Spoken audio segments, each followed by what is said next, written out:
What is up, Auburn baseball fans? The Auburn Tigers are in game 3 versus Eastern Kentucky, looking for the sweep today. Wanted to hop on here and go live. For anybody wanting to join play by play or anything like that, just get in here and chat up about Auburn baseball. Right now, the War Report is currently live. They're talking Auburn sports, Auburn football. So if you want to go listen to that, hop over there. Those guys, they always do a great job talking about stuff like that. So if you want to be in here for play by play, I appreciate you. I'm ready to talk some Auburn baseball, ready to get a sweep against Eastern Kentucky. And I wanted to start with the starting lineup for today in game 3. Run right through this real quick. Starting at second base, leading off Javon Hernandez. Playing left field, hitting in the 2-hole, Mason Mainers. Batting third, catching Ike Irish. Hitting cleanup, right field, Bobby Pierce. Hitting in the 5-hole, playing first base, Cooper McMurray. Hitting in the 6-hole, playing center field, Chris Stanfield. Playing shortstop, hitting in the 7-hole, Cooper Weiss. Hitting 8 as DH, Christian Hall. And hitting in the 9-hole, playing third base, Derek Fabian. And last but not least, on the bump, Carson Meyers for your Auburn Tigers. Ready to knock the door down today, get the sweep, and move on to the midweek. And then we have a huge tournament in Jacksonville, Florida, this coming up weekend. We have Iowa, um, Wichita State, and Virginia. I believe that's the way it goes because I'll be there this weekend in Jacksonville. It's Iowa Friday. I believe it's 6. I'm not sure if the times are Central or Eastern. I'll have to check on that. I'll talk about that on the pod episode when I break everything down. I hate that I can't watch Auburn baseball. I don't got SEC Plus. Well, that makes it better for you to join right here, Samuel the Sniper. All right, it makes you better to join right here because I'm going to give you play by play if you want to listen to me. Um, we're going for a sweep today, but I'm excited about next week because I'm taking my family to Jacksonville. We are going to watch. I'm pretty sure it's Iowa Friday, Wichita State Saturday, and then Virginia Sunday. So that'll be a big tournament for the Auburn Tigers. Kyle hops in here and says, "Good Sunday, y'all. War Eagle." Absolutely, Kyle. Hope everybody is having a fantastic Sunday. This weekend, it has been cold in Mobile, Alabama. So, not what I like as far as the weather goes, but it's been a heck of a weekend. Michael says, "Let's break out the brooms." Absolutely, Mike. Absolutely. Ready for it. And we should be getting underway here shortly. Here we are, and the broadcast is available. They just cut to it, and the Auburn Tigers are 2-0 on the year. 2 big wins against Eastern Kentucky at home and looking to break out the brooms, like Mike said. Look, they just showed a pan of the crowd. And I know it's a Sunday afternoon. I get it. And I know it's Eastern Kentucky. That's not a knock on Eastern Kentucky's program, but it's not one of the programs where you expect 5,000 people to show up, right? But Auburn baseball is probably the best sport on campus right now. And it just gets no love. None. And I hate it. I hate it. I can't stand it because we're good. Like, we're great. And we just can't, it just can't get there. Like, I see Arkansas. It doesn't matter who Arkansas is playing. They're showing up. They're there. Like, they're packing it out every single weekend. I don't get it. I don't get it.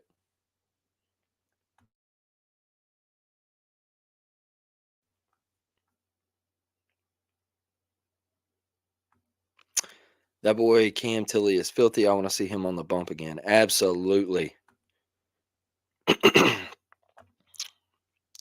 Very good news about Jay Will. Hope to get him back by the SEC tournament.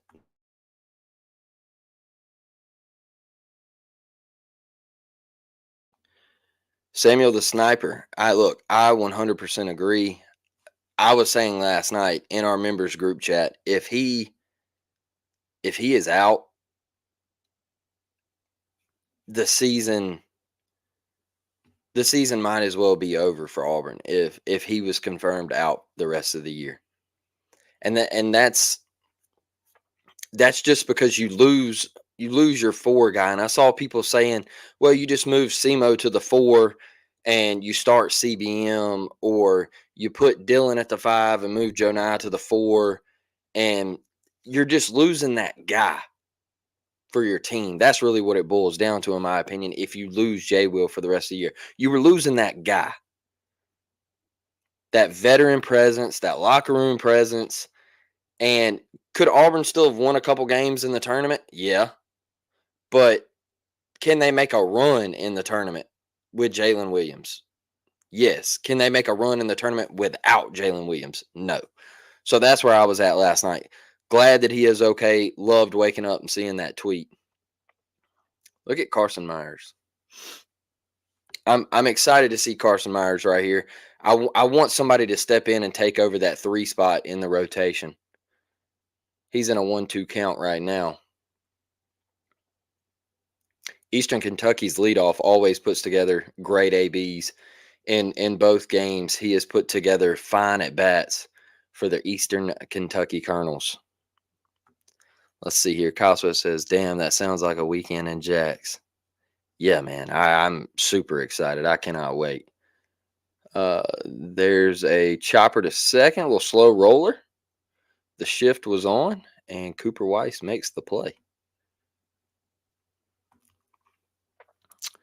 Coming to you live from South Georgia. We got a chill down here too. Dude, I hate cold weather. I hate it. I can't stand it. I am not a fan of it. That is why I live in Mobile, Alabama.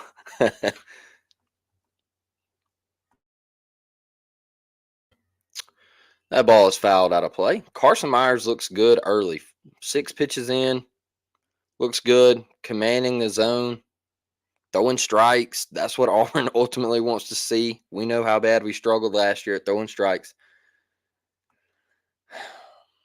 I wish we lived closer. I'd be there every weekend. Absolutely, Mike. Absolutely. That is the one knock. That is the one thing. I wish I could make that drive back and forth every weekend, because I would be at Plainsman 24/7. I love it. Kyle Sweat says, because all those hogs have to do is go to Walmart or the game. That is true. That is true. Old Sam Walton built a $1 billion mastermind. Ain't no replacing JW. You're right, brother. You were 100% right. Good stuff right there by Carson Meyers. Good stuff. 2-2 count. Let's see what he does right here. See if he can get this second out. And there's the pitch. Not bad. Little slide piece. Trying to get him to chase. Go full up. Not bad. Not a bad pitch.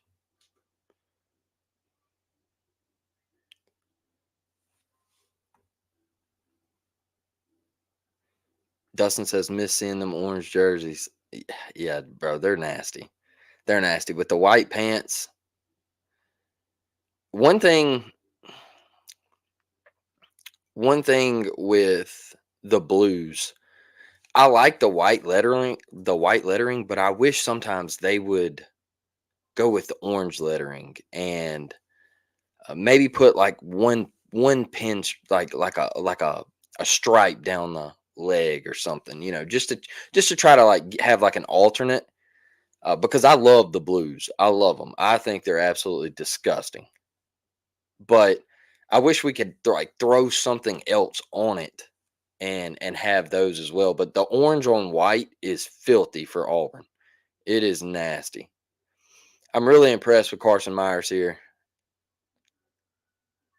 That's a strike. Come on now. Give us that. Come on now. That's a good pitch. That's a good pitch. Come on now. It's not going to be one of them days. That's a 4-pitch walk. I do not like walking people with 2 outs. I can tell you that. I do not like 2-out walks because they lead to a ball in the gap and a runner scoring from first. I do not like 2-out walks. Oh, snap. That all blue with some orange numbers. Yeah. That's what I'm talking about right there, Kyle. Like just give me like a stripe down the leg or something, or with the orange on it. Like it would be so sick. It would be so sick. I also like the block lettering on the hats too. I love that. I think yeah, I love anytime a school wants to go old school, I'm with it 100%. Ike Irish, let's see the arm. That one that one sailed on him. That one sailed on him. Still got some learning to do back there. Don't don't judge Ike off of that one. Still got some learning to do. He's still a pup back there in the collegiate level. He's gonna be okay. He had to do other things last year, right? He had to DH. He had to play first base. We had Nate LaRue, and here's a chopper to short. Cooper Weiss makes the throw, and Cooper McMurray with the stretch and the grab for 3 away. The Auburn Tigers are going to hits, folks. No runs, no hits, no errors, and we are headed to the bottom of the first.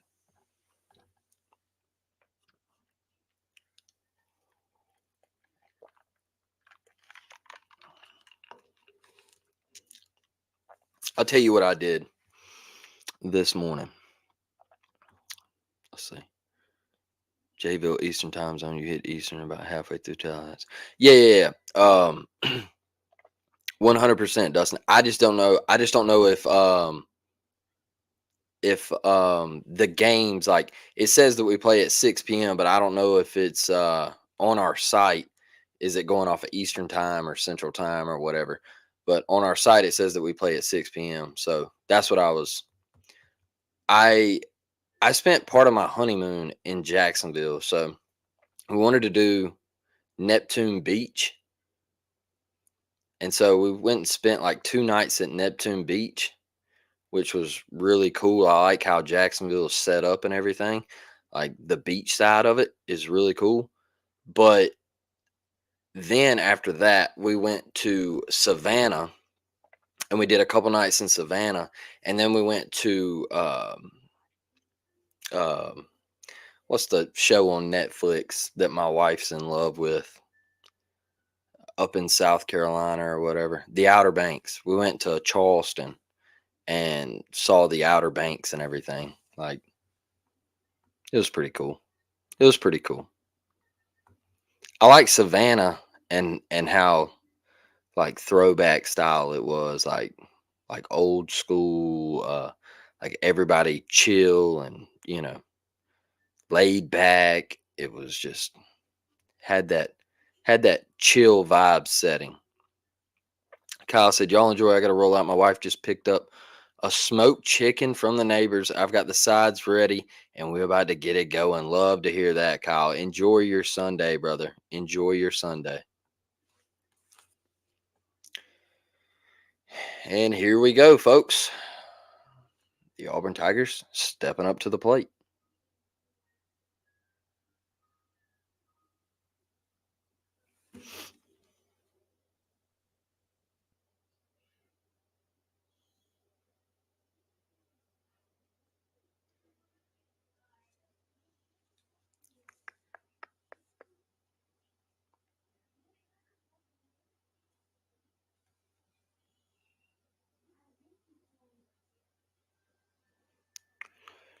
Let me share this out real quick.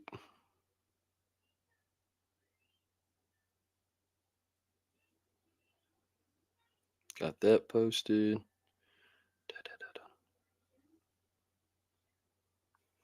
And the first pitch to Javon Hernandez looks at a strike.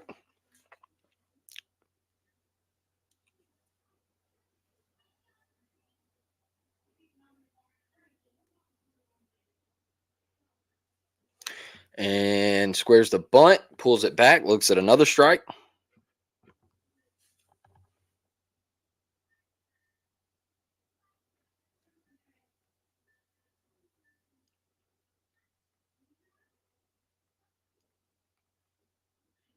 And that's a ball in the dirt.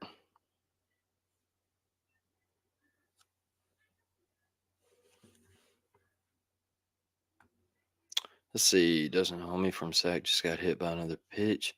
8 on the season in 3 games. Get out of here, bro. Get out of here. That is insane. Bro,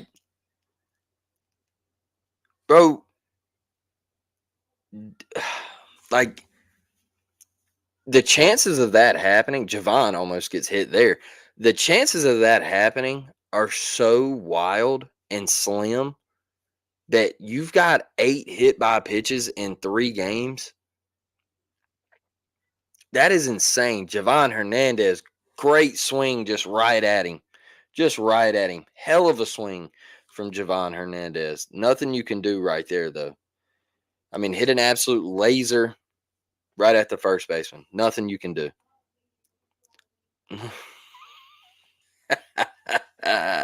Dustin, yeah, that's that's unfortunate. Buddy has got a magnet on him right now. Mason Mainers chops that one foul.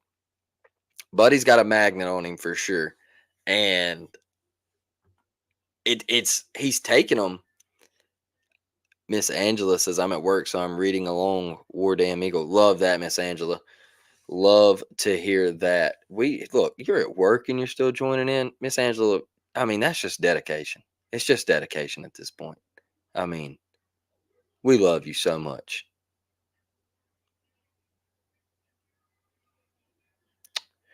And here's the 0-2, and he misses up.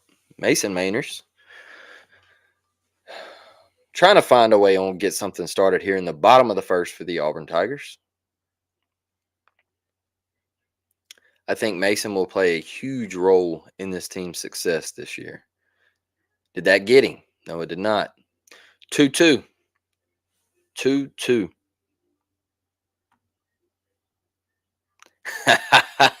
More like addiction. I love that. The game of baseball is amazing and it is special. It is special. And that's why I want more fire to get behind it, Miss Angela. I want more people to show up to the park and I want more people to support this team and just just throw it all in there for the Auburn Tigers because they deserve it. These kids deserve it. Hey, 3-2. 3-2. Mason Manners has battled back to a full count. And I just want to point out how sick the Hall of Fame club looks now. It just makes Plainsman Park look that much better. It's it looks like a college baseball park now. That's off the plate. Way to draw a walk. Mason Manners was down 0-2, battles off a few pitches and fights back to draw a 1-out walk in the 2 hole. Now you flip this thing over here. And you get your big boppers up. You get your guys that can really hit the ball with power and any swing of the bat.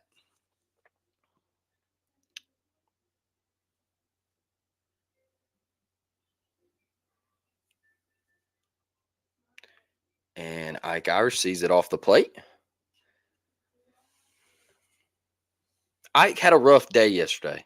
Let's see what he does right here. Yes, sir. Yes, sir. Ike Irish pulls one down the right field line. Mason Mainers gonna go to third. Ike Irish should be standing. Mason Mainers, that wave Mason Mainers around. He scores. And Ike Irish will be standing up at 2B with 1 out. Oh, goes to third. Love that. Ike hustling out the box, getting to 3B. Let me tell you something. That Ike Irish might have had a rough day yesterday in some ABs, but it's not lasting long, folks. The kid is a monster. The kid, when I tell you he's the best college baseball player in America, I'm not lying to you. He is the most talented kid on any roster. I mean, he's so good. Miss Angela says King Ike. You love to see it.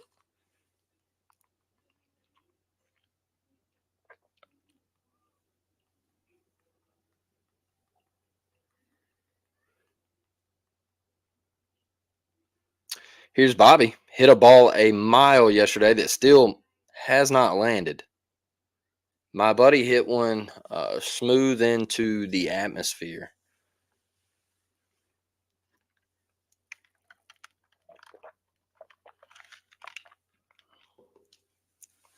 I want to see Bobby cut down on the K's this year.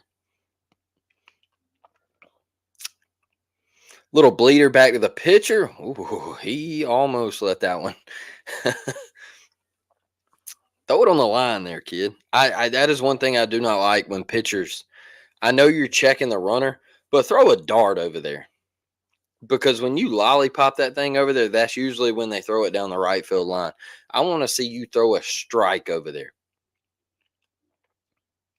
All right, and here's Coop. Let's see what he can do. 2 outs, runners in scoring position. Coop, first pitch swinging, and he pops it up on the infield. Who's going to call it? Second baseman.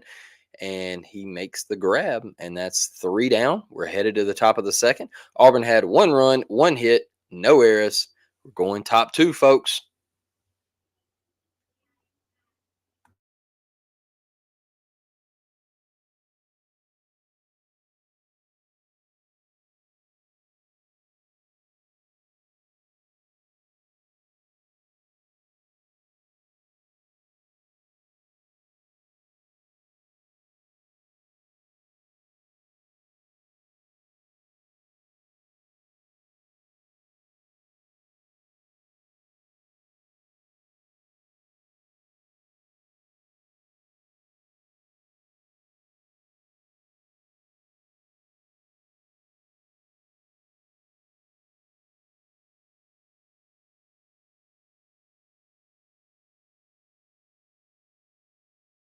All right, all right, all right. We are back. We are back.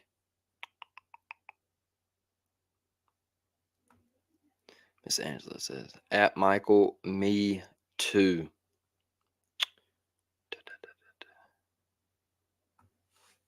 Okay, some people are starting to file into the park. Some people are starting to file in.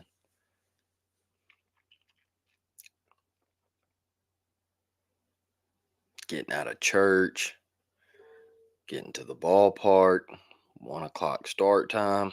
I get it. Not going to be too tough on you. Here we go. Carson Meyers. Second inning of work. Nice pitch. Got an 0-1 count. I've been impressed so far with Carson. Yes, sir. That's 2. I've been impressed with him. He fills the strike zone up, and that is exactly what Auburn is looking for. He might not have a lot of velocity, but we just want ground balls. And there's a pop up left side. Looks like Derek Fabian's going to drift back and make the catch. So we got 1 away. We have 1 away. Look, he's not going to throw 94, 95, right? He's going to throw about 90 mile an hour. But his stuff's going to have a lot of movement. It's not going to be flat. And he's going to keep the ball low in the zone.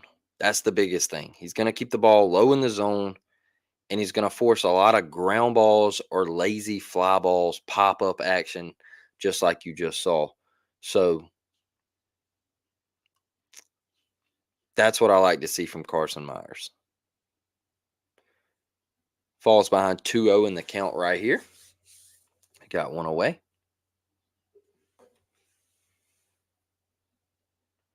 And that ball is popped up. Coop going back, looking to make a play, and he makes the grab.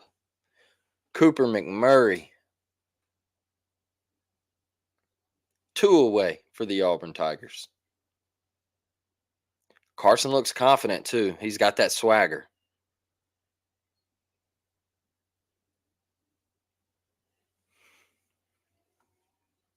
Let's see what he can do here.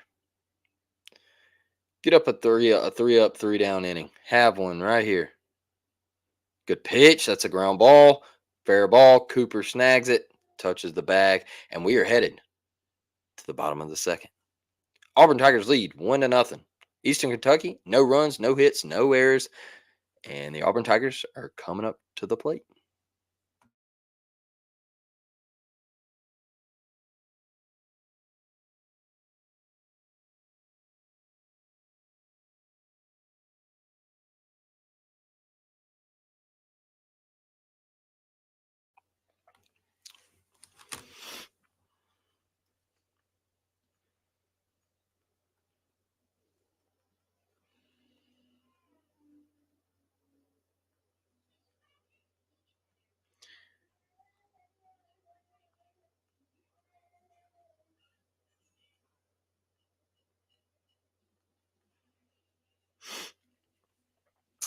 Chat, what are we most excited about from this weekend in Auburn baseball? What was the one thing that you watched and you said, "Hey, that's a positive from last year. That's an improvement from last year." And what's the downside of that? What's one thing that you looked and said, "Hey, we need to get better." I know it's early, but that could be better.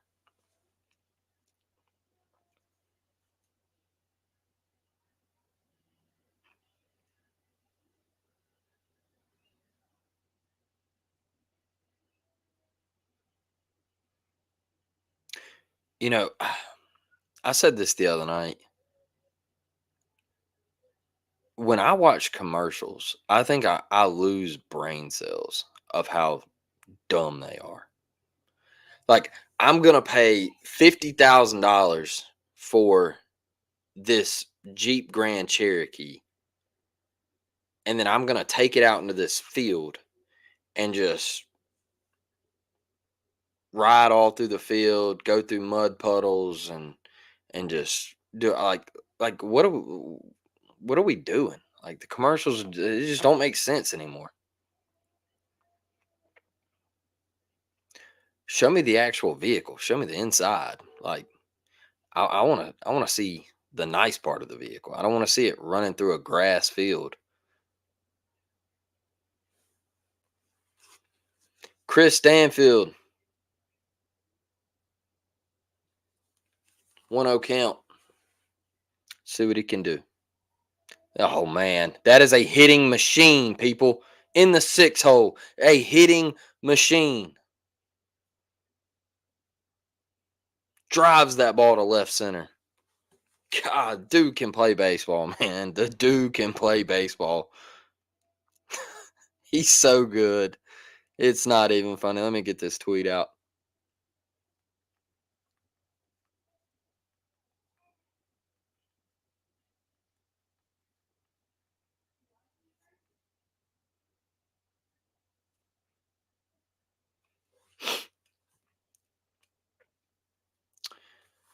Yeah, Chris Stanfield. Look, him going into the six hole.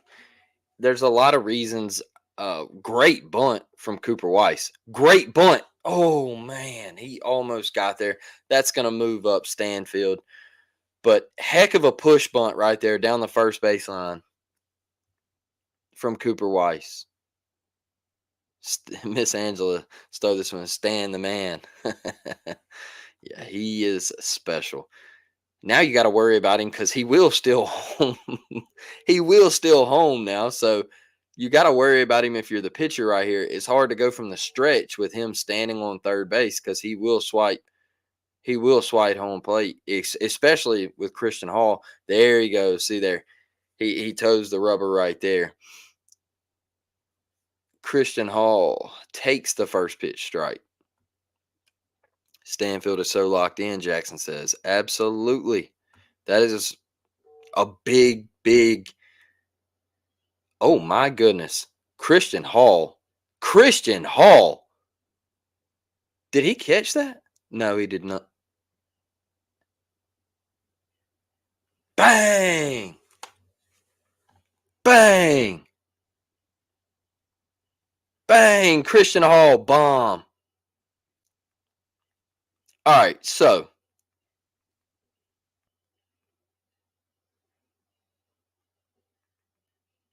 let me throw this tweet out there. Chat.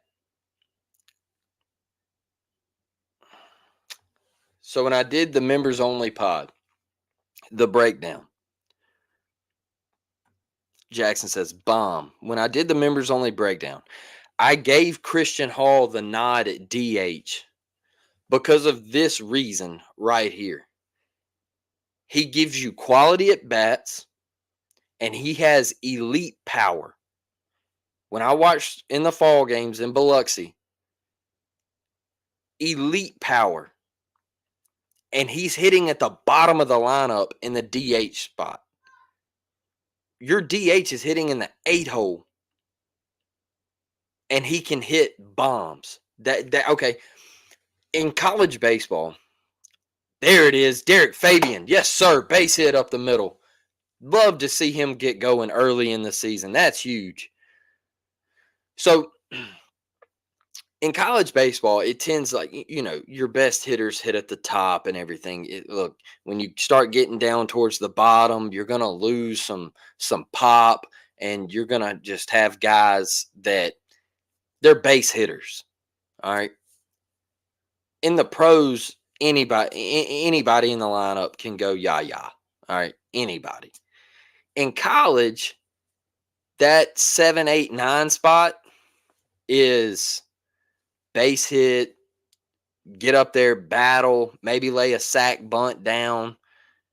Um,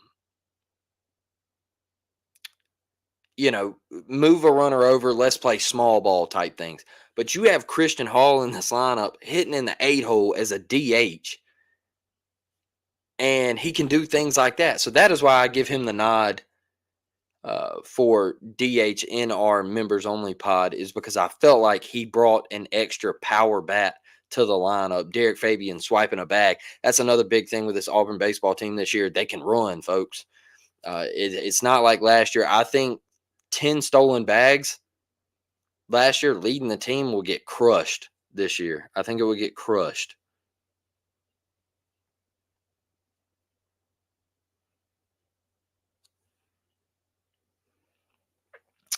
And look, Javon Hernandez, he's safe. What a terrible play by the Eastern Kentucky shortstop. What a terrible play. Terrible play. Dustin says, bang. Absolutely. That was my Fab Fabian. Miss Angela, did you just come up with a t-shirt? Did you just come up with a t-shirt? Fab Fabian. Dustin, I think Miss Angela just come up with a t-shirt for Derek Fabian, and whatever we sell off that, maybe, Fab Fabian, come on, man. That's like an NIL opportunity. That's big time. That is big time. That would be pretty cool. Samuel the Sniper says, this Auburn team just feels different than previous years. 1 through 9 is really good, and our pitching is deep this year. That's why I got us going to Omaha, brother. That's why I got us going to Omaha. I'll start with the pitching. Elite arms in the bullpen. And if you can get stuff like Carson Meyers right here to take over that three spot in the rotation, and you got Herberholtz in the pen, and Crotchfield, and uh, you know, Bauman, and Will Cannon. I can keep going. John Armstrong, you saw him. Cam Tilley, like the list goes on and on and on, right? But you get Chase Allsup Friday night, and you get Gonzo Saturday. That is an extremely good 1-2 punch in SEC play. But when you go to regionals, you have a Chase Allsup go game 1, and then you get the second best team in the regional in game 2 in the winners bracket, and you got your ace going. All right. So then you move to the winners bracket final. You got to be beat twice, and you've got your number 3 guy, whoever that is at that point. It could be Herberholtz or Carson Meyers or anybody. You still got Drew Nelson lurking around back there. So you got to be beat twice. And with the arms that you do have, last year, Will Cannon got starting opportunities. Zach Crotchfeld got starting opportunities. Tanner Bauman got starting opportunities. So it's not like this team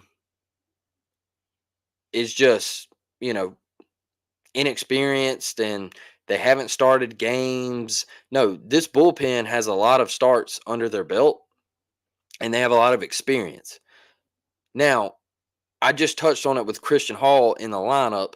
You're not only deep pitching wise, but you're deep in the lineup. So when you go to a super regionals and you have those 3 guys and that rotation for the pitching, the bullpen, and everything, it's best 2 out of 3 is super regionals. And you have that deep of a lineup where you can throw a Christian Hall in the 8 hole and have that type of pop. This team is extremely deep, and they're talented. Like, the talent that Auburn baseball is bringing in is unreal. That is why we scream so much for fan support because we want an electric atmosphere. I got a bunch. Miss Angela says I got a bunch. Love that. Love that. Stan the man. That would be a great T-shirt. Man, that would be awesome. Anything for these kids. Like I'm a huge NIL guy. If it's used the right way, like I was talking about the other night, I am a huge fan of NIL. I think it is something that has been needed in college athletics for a long time. My opinion. I just don't like the way it's being used right now in the game of college football. I think it's a tragedy uh, happening in that current sport with the way it's being used. So, but any opportunity these kids can get, I love it. Auburn having a very good inning here. Very quality at bats. Mason Mainers, he's been hitting the ball hard. Javon Hernandez has been hitting the ball hard. Javon just hasn't seen it go through yet. Like he has hit the ball really sharp. He just hasn't seen that ball go through yet. And they will eventually fall. They will eventually fall.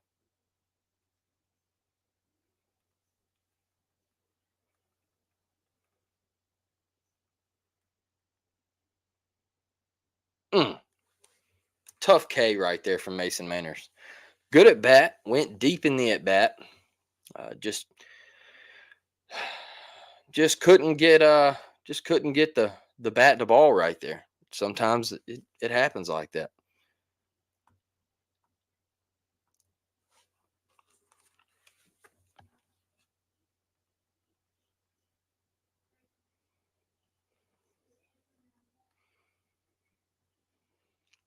Here is Ike Irish. Another RBI opportunity with 2 outs.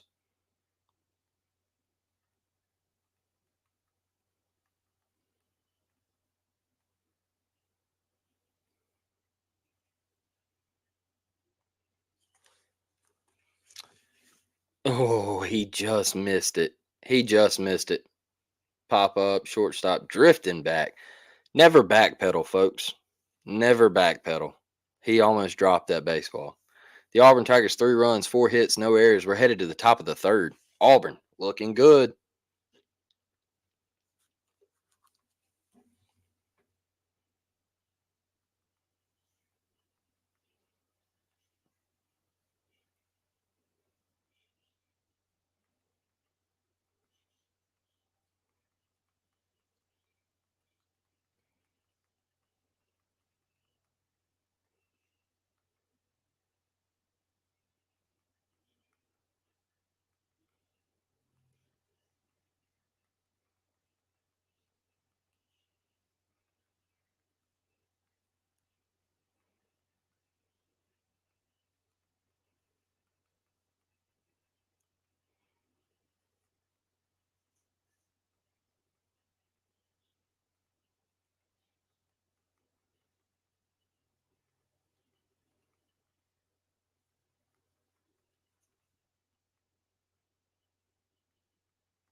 I like to get active on Twitter during the games chat. I'm sorry.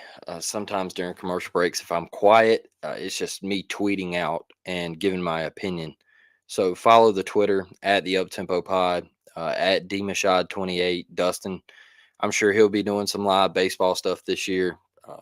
He might be on here next weekend. I'll be at the games and everything. So follow us on Twitter. Follow us on Twitter. Wait until this team hits a stride midseason. We're still rusty and playing this well. It's going to be a fun ride. I agree, Mike. I agree. 100%. Opening day weekend. We remember what happened on last opening day weekend against Indiana. We got pummeled in game 3.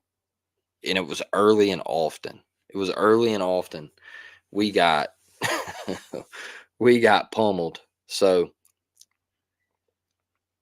I'm really pleased with this performance. I don't want Auburn to stop though. I want Auburn to continue to hit the baseball. And I've been pleased with Eastern Kentucky a little bit. Like I think they're a great baseball team. I think they're going to win a lot of games. Like it's not like they're some slouch. They're competitive. They play good defense. They take good ABs. They're yeah, they're a mid major or whatever, but they're a solid ball club.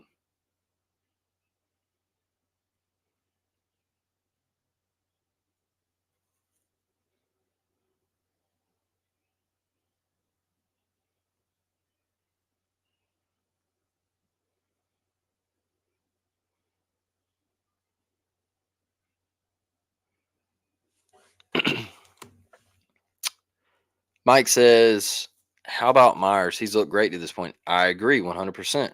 Throwing a lot of strikes, getting a lot of lazy fly balls, soft contact, uh, choppers in the infield, slow rollers, things like that. Like I said, he's not going to bring a lot of velocity. He's not going to blow you away with the fastball or, nothing really electric to just say, hey, I fear this guy.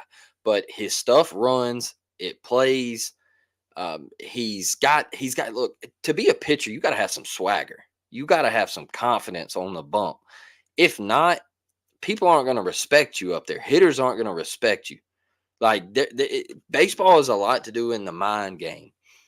And if I see a guy back when I played, if I saw you just like not very confident in what your stuff and like what you had that day, if your stuff wasn't on its A+ game, I boosted my confidence and said, "Hey, look, I can hit this guy." And I think Carson brings that little change piece right there.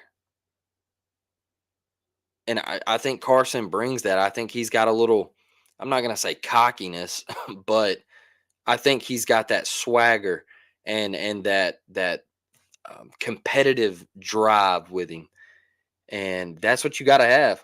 Good pitch, good 1-2 miss. That right there, that fastball in the outer half, that is a extremely tough pitch to lay off of, and the EKU hitter did. I felt like that should have been strike three with two strikes on you. But another point right here that EKU takes great ABs. The swing and the miss right there went off speed, got him out front. Great stuff from Carson Meyers. Facts, great take there. Appreciate that, Mike. It's just you got to have that dog on. You got to have that dog in you when you take the bump. You got to, and he is dealing 100%. He's throwing strikes. That's the biggest thing. You got to feel the strike zone up, folks. If you don't, and you start walking a lot of people, you're in trouble. You're in trouble. You're not going to be out there long.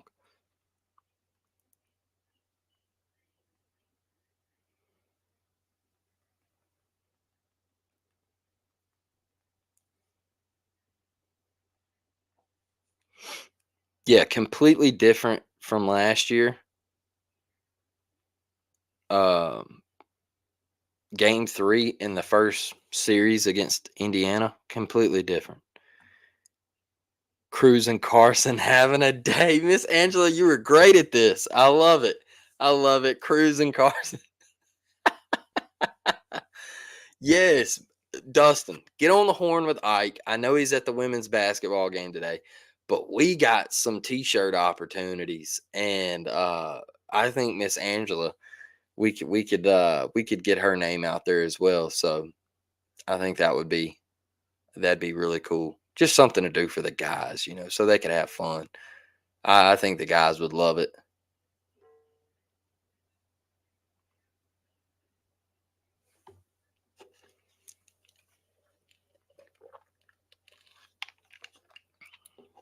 I'll tell y'all this too. The baseball players are so down to earth, so easy to interview, and like just so nice. And I'm not saying that the basketball players and the football players are not, because I've interviewed a couple football players and they were awesome. But the baseball players, there's just something different about baseball players. Like they just they have that personality where they're there to just to have a blast. They are there to have fun. When they get on the interview, they are there to cut a rug, have a good time, make jokes, laugh, talk about the locker room, everything like that. They just want to have fun. And it's awesome. Dustin and I love interviewing the baseball guys because they are some of the most down to earth people. And these are college kids. These are college kids, and they're great. They are great. I love it. Who is most likely to be our closer? I think it's going to be Will Cannon. I think it's going to be Will Cannon.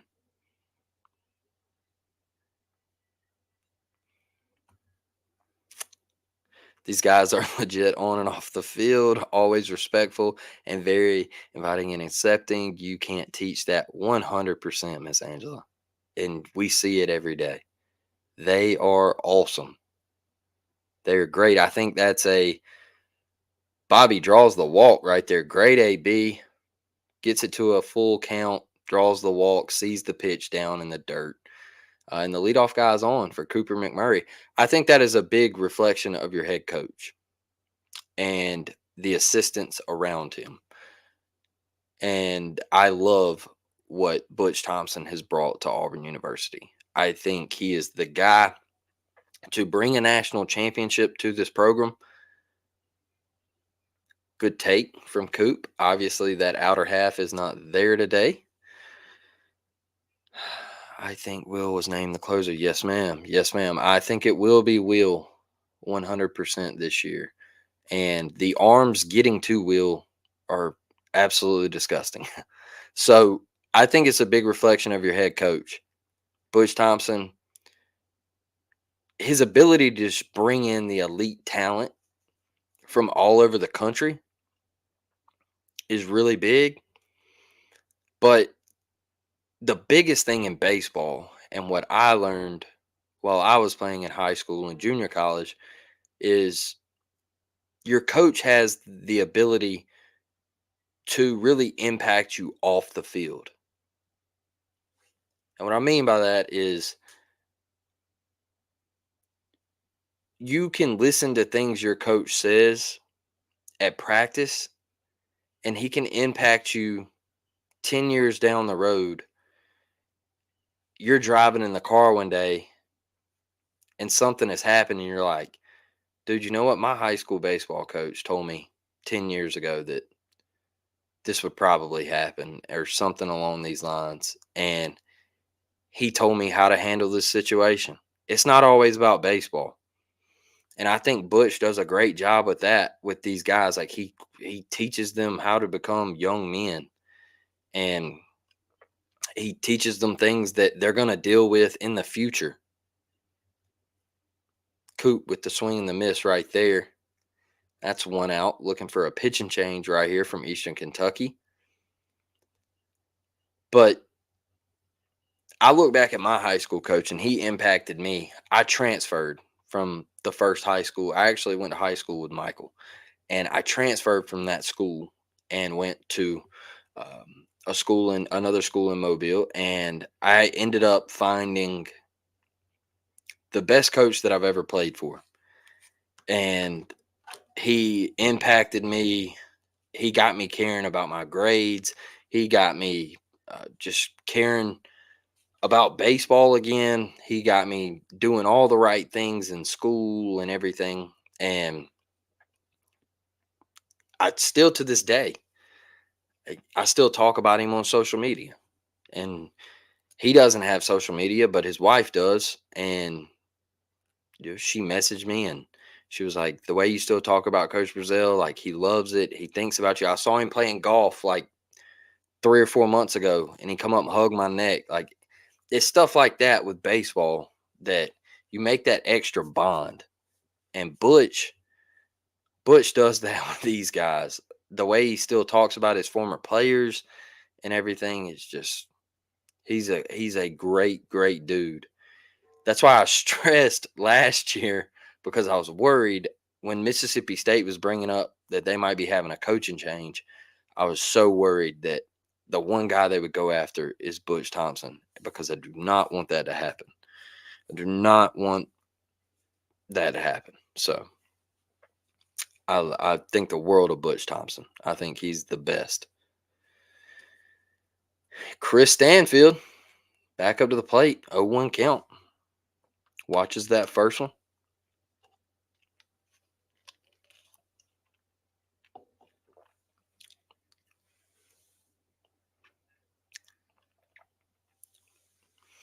Picked over to first.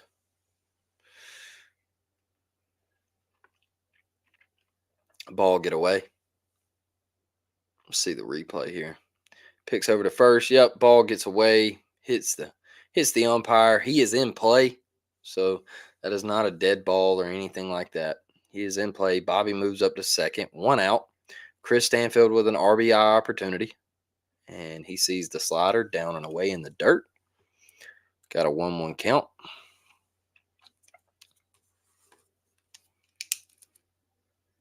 And for the members, I will be doing a member pod either tonight or tomorrow. That's off. There we go.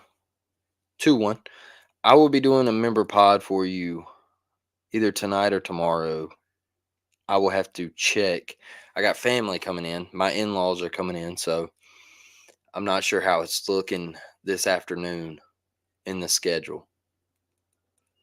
And down and away, 3-1, the fastball at 89. 3-1 count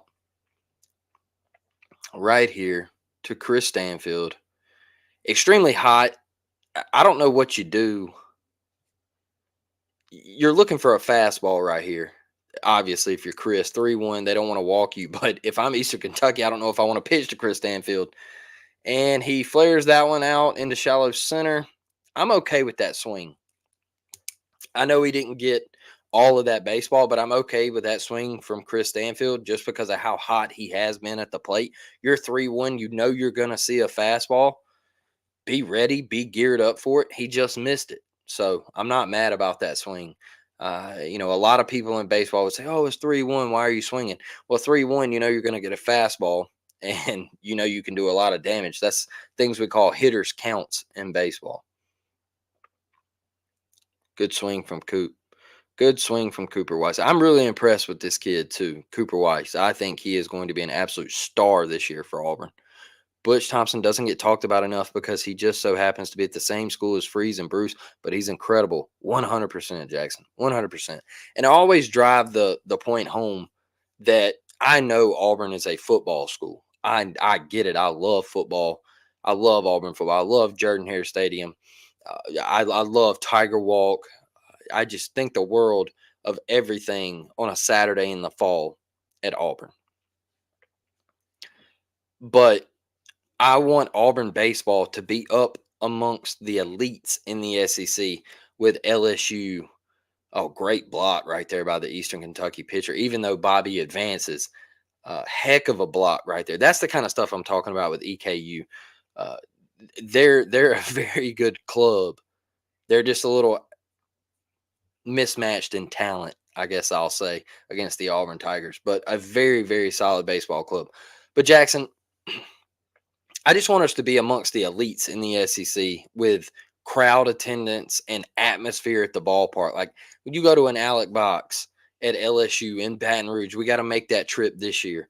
I'm probably going to that one on the road. I want to experience it. I haven't been in a couple years.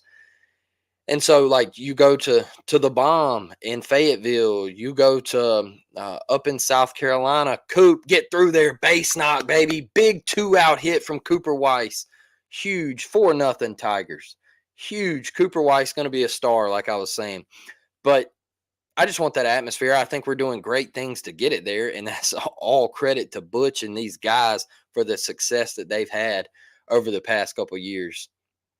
Because I can remember many a dark days And I'm not going to bring up a name, but it's kind of like the one in football that I don't like to talk about. He was that bad. So, Christian Hall, see what he can do right here. Good take. See it down.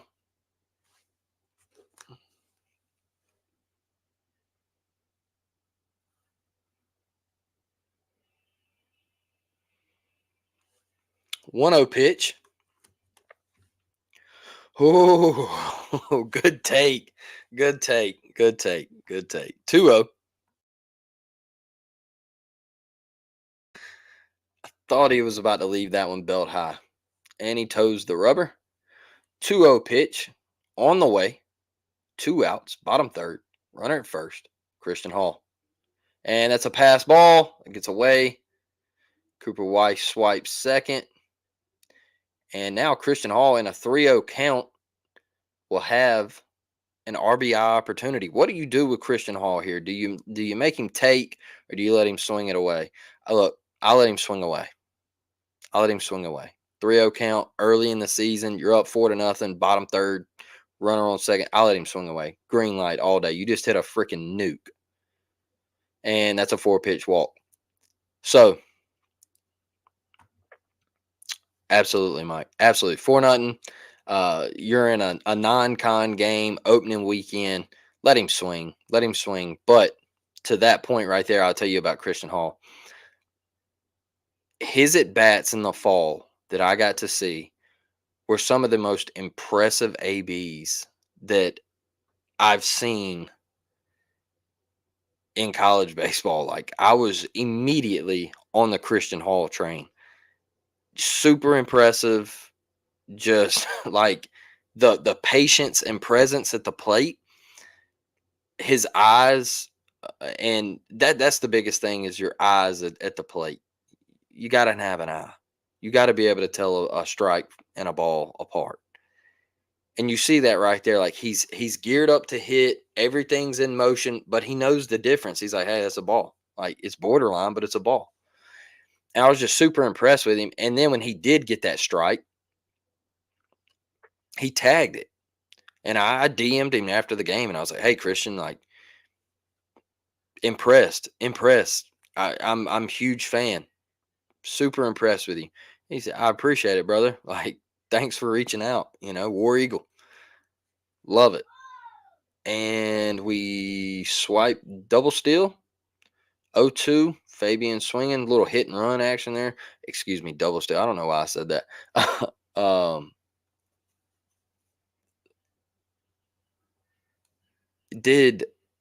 Did Christian?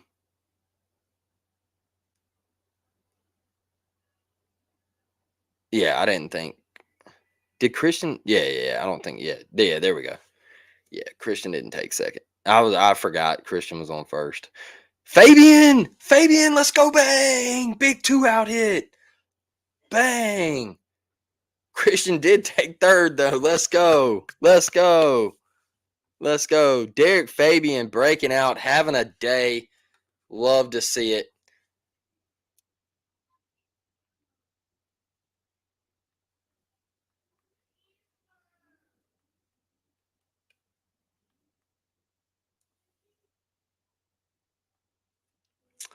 That is big. 2-out hitting for the Auburn Tigers has been just extremely huge today.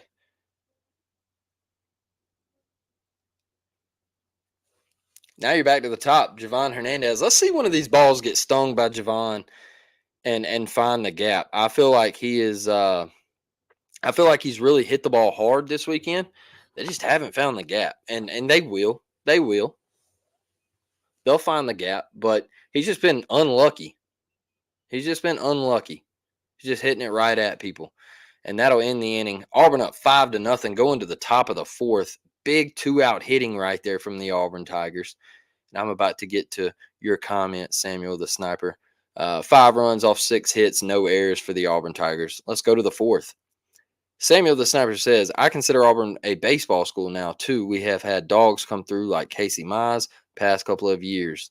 Edouard Julien. I know he made the error in the College Baseball World Series against Mississippi State, but he is now starting second base for the Minnesota Twins and made the top 10 second baseman in the MLB preseason list. So pretty cool. Pretty cool. We've had some dudes. I think Ryan Bliss is doing really well. If I'm not mistaken, Bliss is with the Arizona Diamondbacks organization. So I know he's showing out. I think he's in Double A, if I'm not mistaken, or he was last year. Just spring training's coming up soon. So, who else? Who else? Who else? I know. You've had guys from last year and everything, but Brody Moore. I know Brody Moore was doing well. I think he was with the Cardinals, if I'm not mistaken. You have had dudes. Casey Mize. Unfortunately, Casey just can't stay healthy. Casey has had arm problems and he went to the Tigers. So we know what the Tigers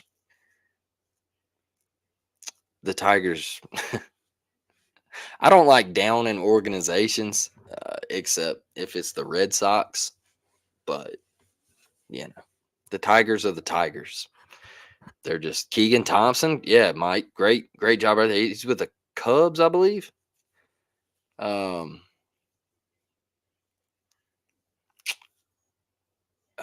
who else? Who else?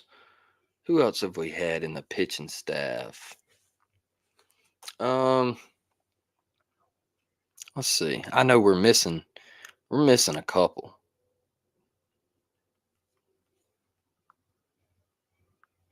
Ike Irish is the next stud. Absolutely. Absolutely. Let's see here. Let's see here. I expect Hall to take over at DH, but Gavin Miller is a solid piece to come in and hit as well. 100%, Jackson. 100%. A guy with a lot of pop and a lot of promise. He's still young. That's the thing about Gavin. And that's why I didn't have him taking over that DH role because he's still young. He's still got some years left on the Auburn tread. So who is calling the game today on the SEC network? He seems to obviously know the game well. I don't recognize the voice. I do not know. Mary plays short Chanel. Like I do not know. I'm not. I don't listen with sound to the game. So, and I haven't checked it. I know Greg Olson usually calls the Auburn games on SEC network. I'm not sure though. Yeah, him too. He's in the MLB with Mize 100%. Great inning, dude from Sacramento just got hit by a pitch. Dude, get out of here. It's getting silly now. It's getting silly. It is getting silly. Get out. That's 9, bro. That is 9. Get out of here. Burkhalter. Yeah, Burkhalter was nasty. Keegan. Ike Irish, the next stud, 100%. Mason Barnett. Yeah, Mason Barnett. Wow. The job that Mason did that year to come in and grow. Oh, Javon almost had it. Oh man, great effort. I'm super impressed with Javon Hernandez. The job that Mason did to come in and just really grab that Friday night spot and get us to Omaha was one of the most impressive things of that season. I thought he was big time. If we could have got him back, that would have been even bigger. But hey, like I always tell the kids, go make your money, baby. Go make your money. Tigers actually have a good young core. Hopefully, we see Maya stay healthy and dominate this year. They do. They do. But the Tigers have a problem with the Tigers have a problem with they make moves, man, that are just like it's the same problem the Braves used to have. All right. The Braves would get a guy and just ship him, and you would be like, "Hey, what are we doing?" And then AA come along and was like, "Hey, let me sign these guys. Let me sign these cats to deals where I can bring other guys in and we can have a championship roster. AA signs Acuna and Albies and Austin Riley to deals where I'm like, brother, you could have went here and made way more money. But somehow he gets these dudes to buy in. The Tigers, they just got to get it together. They can win because we've seen them in that spot before. And Detroit sports, like they're going to show out. It's not the fans or anything. The fans want to win. Blake, dog. Jackson, Blake Burkhalter was a dog. Davis Daniel is up there. Yeah. Yep. That's a good one. Bailey Horn. A lot of dogs. Just think if uh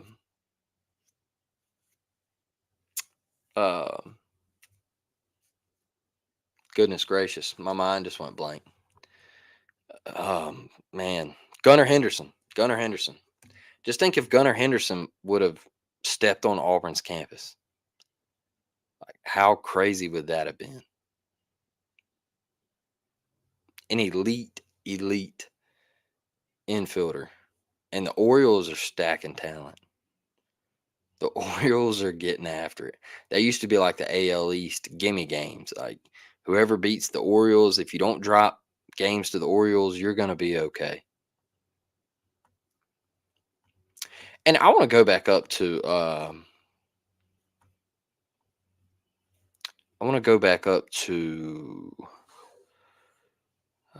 Mary Plays. So the thing with baseball commentating is the baseball commentators are usually really, really nice to listen to. And it's not like basketball because I feel like basketball, we have a lot of guys that just have no clue about basketball. But ESPN lets them call the games and it's just bad. Or you got guys that are like in their 80s who just have lost their touch and it's just bad. And so I usually love the baseball commentators. I think a lot of them do a really, really nice job. I have heard a couple butchered calls that kind of annoy me in big time spots, but Samuel says, I'm a Cardinals fan. I'm excited to see our young dogs this year with our vets as well. Cardinals are always going to compete, even on a down year. They're going to be close to the playoffs, in the playoffs. They're just a championship organization. They're going to make the moves that they have to make, and they're always going to find themselves winning a championship every few years. That's what they're about. They want to win. Carson Meyers is showing some swing and miss stuff today. He's got play. He's got play. His stuff moves. It's not flat. And that's the thing is everybody thinks that you got to throw 96, 97. Y'all, you can throw 90 like Carson Meyers, but if your stuff runs and it's got action and it plays and guys just have trouble with it. They have trouble with it. Anything that moves, and especially from that left side, you're going to be effective. You're going to be. It's tough. And that arm slot he's coming from, it's hard to hit.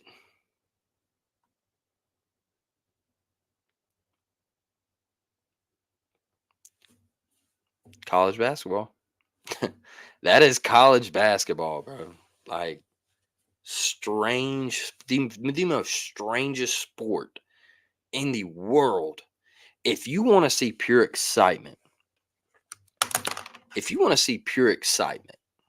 in a sport, everybody's like, man, I hate basketball. Just shoes squeaking and basketball just not fun, right? Like I hate basketball. I hear people all the time saying that. March Madness is probably the greatest thing that I have ever experienced in any sporting event. I've been to 2 Final Fours. I've been to a couple tournament games. And I think it is the greatest thing I've experienced in sports. I've been to college football playoff games. I've been to the Hard Rock down in Miami to watch Alabama and Oklahoma, Tua and Kyler Murray, all that good stuff. I've been to Yankee Stadium. I've been to Autzen Stadium, Jordan Hare, Bryant Denny. I've been to Baton Rouge, Knoxville, uh, Athens, Georgia, all that good stuff. But watching a college basketball game in person, pure excitement. Like the sport is just it's just weird. Ohio State's one of the worst teams in the Big Ten. I think they're fighting Michigan to be the worst, actually. And they're beating what some people, not myself. I do not agree with what other people say in the polls, but Purdue is not one of the best teams in the country, in my opinion. I just don't think so. They're beating Purdue by 2 with 14 seconds left. Insane. Insane. I don't like Ike Irish trying to bunt there. Hit the baseball.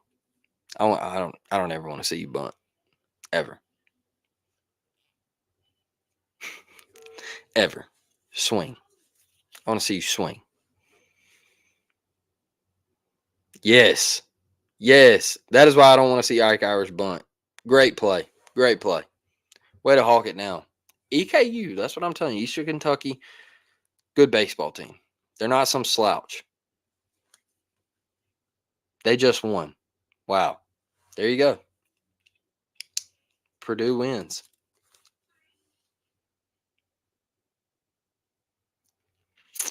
Purdue wins. No, Ohio State won. I'm sorry. Ohio State won. Wow. I thought you were saying Purdue just won. Um, Ohio State wins 73-69. Incredible. That's why it's so tough to bet on the center fielder is nice. Absolutely. Dude's a dog. That's why it's so hard to bet on college basketball.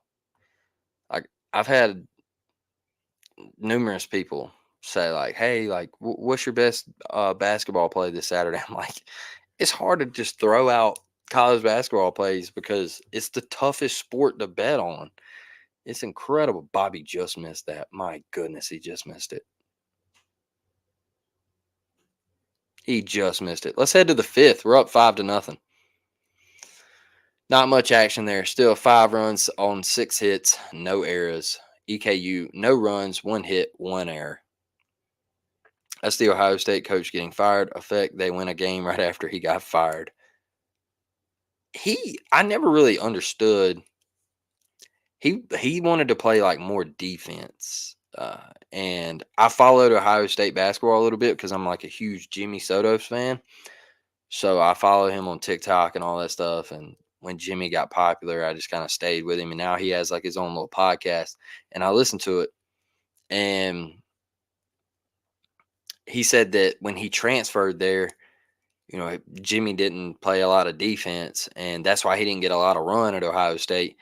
And now, this guy taking over, he wants to kind of go more offense. And they put up 73 today, so that's more than they've been putting up. They've been putting up like 50. Take the home teams in basketball, and you most likely will win in basketball this year. Yeah. Look, you say that, Mike, and yesterday I took South Carolina, and they blew a 16-point lead in 10 minutes. And I had tough. South Carolina. Did we break South Carolina? That's what the chat's asking. Yeah, blew a rough one. I was heartbroken, but Manchester United got it back this morning. So, what's up, Tim Toolman Taylor? My guy. We're just watching a little Auburn baseball on a Sunday afternoon. Didn't have anything else going on. Woke up this morning, watched the Manchester United game. Yes, I'm a big Premier League soccer guy. I love watching Premier League soccer. My wife asks me all the time. She's like, "Why you watch this stuff?" And I'm just like, "Cause it's a blast. Like, it's super fun to watch. Like, soccer is. I know it catches a lot of hate here in America, but oh my goodness, that ball is crushed. The monster saves us. Mason plays it off the wall. Will throw into second. Big key right here. Big key. I want to touch on this. I want to touch on this real quick. Brad says, Taylor, everywhere I go, I see you. I want to touch on this real quick. So, ball stung to left from EKU. Dude hammers the ball to left. Mason knows it's coming off the wall. Mason positions himself to play it off the monster. First year guy playing the ball off the monster. And he gets the ball, turns, makes a hell of a throw to second, keeps that guy at 1B. The reason I say this is big is because Mason is a first year guy out there. He has already worked everything out. The kinks are all out of reading that ball off the monster. It's something extremely hard to do. Extremely hard to do. That monster saves us a good bit, but he's worked out the kinks of reading the ball off the monster, immediately turning, has the arm to get it to Javon Hernandez at 2B on with a missile and keep that guy at first. You're eliminating the leadoff double in the top of the fifth in a 5-0 game, kind of cutting down any spark that they might have to get going, and you're also keeping the double play in play. So Carson Meyers gets a check swing there in a 2-1 count. And so now, if Carson Meyers, what he's been getting, lazy fly balls, a lot of soft ground balls, if he can get a ground ball here, you get a double play and bang, you're out of it. Squares the bunt. He misses right there. It is a 3-1 count. Now, what you don't want to do is walk a guy right here, because then I think we're going to have to go to the pen. Uh, should be somebody up throwing for the Auburn Tigers. Yeah, I don't know. He's only at 53 pitches. They might let him work out of it.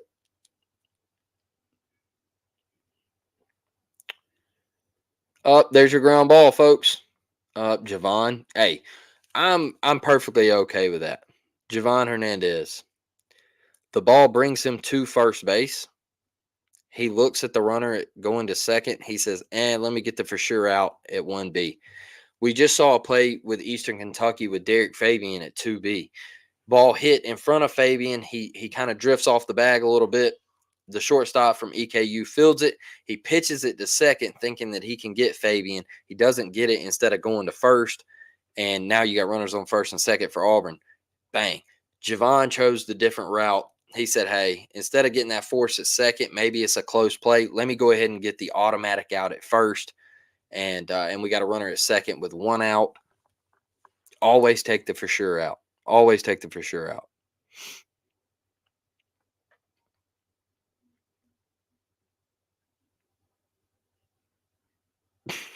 See, Tim, you crack me up. Um, BBBYPSI says, hoping my nephew gets in to pitch for EKU. He has had arm problems the last couple of years. His name is Reese Brown. That's awesome, brother. That is awesome. I hope he gets into pitch as well. Like I say, EKU is a great club.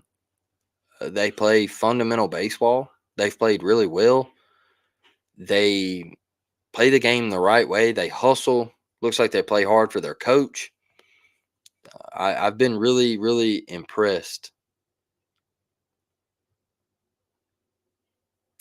I was in the stream in the War Report stream too, same time. Love that, Tim. Love that. I asked Ike about doing this stream. I wasn't gonna do it today, and then at like right before the game started, I say like 20 minutes before the game started, I said, Ike, do you care? I don't want to step. Oh, did the wind get Bobby? He retreats back. He makes the grab. That ball carried. The ball carried. Got the tag from second to third. But I asked Ike, I said, hey, I just don't want to get on and, pull anybody from your stream or anything like that. It's just something that we like to do." And he said, "No, brother, go for it. And he said, "If you want to do the play-by-play for Auburn, go for it." So I appreciate all of you. If you go watch the War Report stuff and come over here, we appreciate it. We obviously love the football talk that the War Report does. Like, it's second to none. Let me see. Brad says could have been a play to second. It could have been. It could have been. But I'm okay with him going to first. Good pitch. I've been extremely impressed with Carson Meyers. I think he might be a dude. I have Disney Plus bundle with my phone service, but cannot get ESPN Plus to work.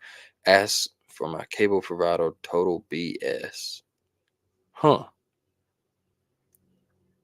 I'm not sure why that. I've never had a problem with ESPN Plus. I've never had a problem with ESPN Plus.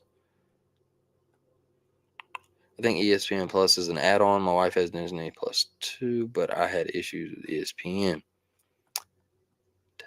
Might just be us. LOL. Right field got turned around. Yeah. I think Bobby. I didn't think Bobby played that one well, and he kind of thought it was a little Texas leaguer, and he took a couple steps in and realized, oh buddy, I got to retreat back. And there's a ground ball. Come on, Coop, make a good throw. That a baby. We're out of the inning. Great job. Great job from Carson Meyers. Extremely impressed.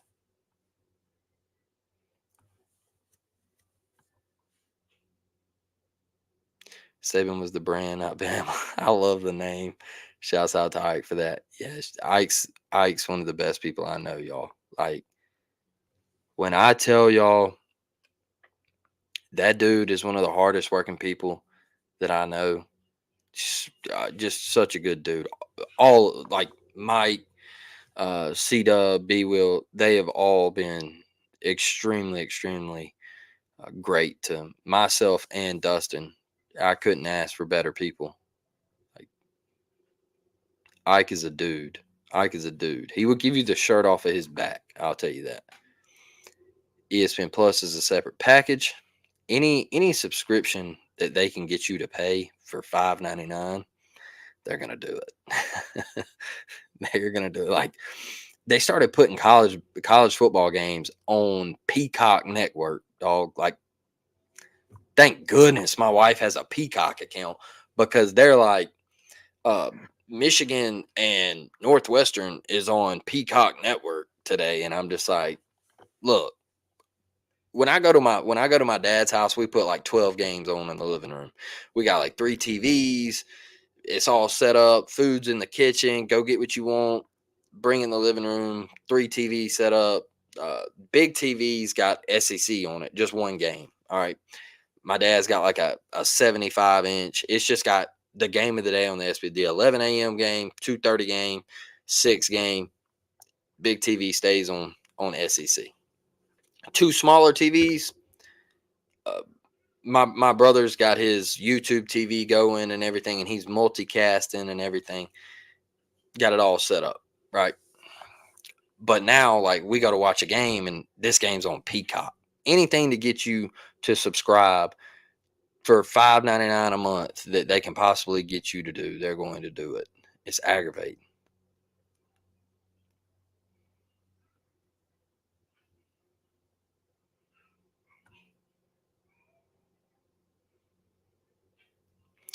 I've been working and thinking I'll come up with more in a bit.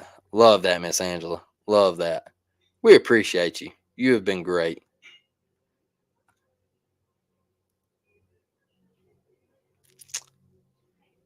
Really? Just a couple miles from the Michigan stadiums? You know, me and my brother, we were talking about going to the big house this coming year, because we started this year where we want to do one bucket list stadium a year.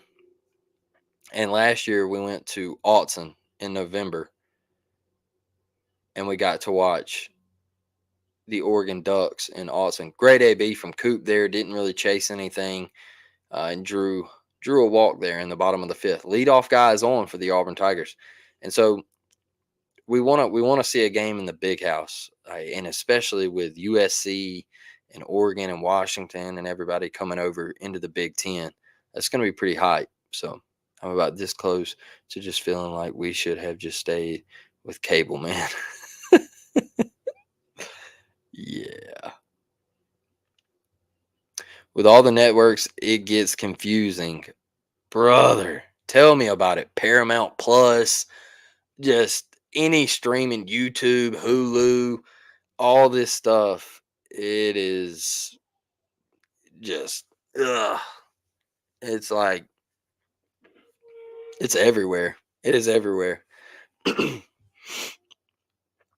Cruising Carson, Fab Fabian, Stan the Man, C Hall to the wall. Coop hooping. Hiking it. Miss Angela, that is great. That is great. We have got ideas that we could possibly come up with. I mean, that is good stuff. That is good stuff. Chat's been active, man. I really appreciate it. It is it's a 5-0 ball game. The EKU is making a pitching change right now. So love getting in the chat, love interacting with you guys and just talking Auburn baseball, all kind of sports. Like I'm down to talk all kind of sports. I'll tell you what, the trip with going to the oh, you actually just commented. Here we go. If you go to Michigan football game, park downtown Ann Arbor and walk to the stadium, there are ways to avoid traffic. I know the back ways in. I'll tell you this. So going to Autzen, their stadium is across the water from their campus. So we parked downtown Eugene, and you walk across this bridge, and it's over this river. Incredible, incredible entrance. Uh, and Reese Brown. Here we go. Here we go. Let's go. That's awesome. That's awesome. That is awesome. My man got his wish. Let's go. Yes, sir. Big shout out. Big shout out. Even Brad stepping in there. That's awesome. That is awesome. Good stuff, man. Good stuff. That's what it's all about. But yeah, like Eugene was kind of the same way. If you parked over on the other side of the river away from campus, you were going to run into just a ton of traffic. I'll tell you something about up there though is they don't tailgate like the South. Uh, they don't get down like the South with the tailgate and stuff and like the atmosphere. A lot of their stuff. We went to this place called the Cooler in Eugene, and it was this bar right off campus. And Stanfield with the strikeout went chasing there. Good pitch, good stuff from Reese. I am impressed with Reese. He's a strikeout type of pitcher and struck out first guy. That is correct. They're more of a bar type setting in Eugene and stuff like that. I did notice that atmosphere is completely different pre-game up there. I mean, I still want AU to ring up some runs, but there he is, come in and got the K. He looks impressive. He looks impressive.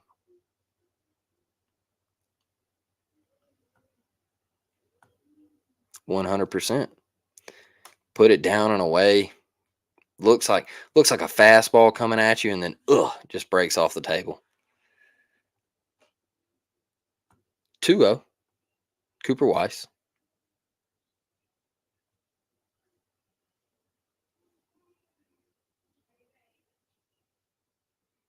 Whew, Coop, man. What a swing. Off the wall.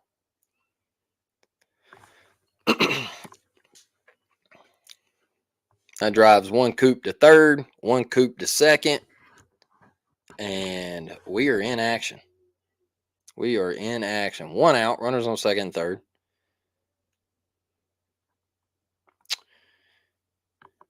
struggle with control sometimes. Hey, look, man, this Auburn lineup, dogs, dogs, all in it. He is. Dustin Weiss is having a day. He can hit. He's an elite fielder. Hell of a glove. And Weiss, we trust. Miss Angela, you got to stop.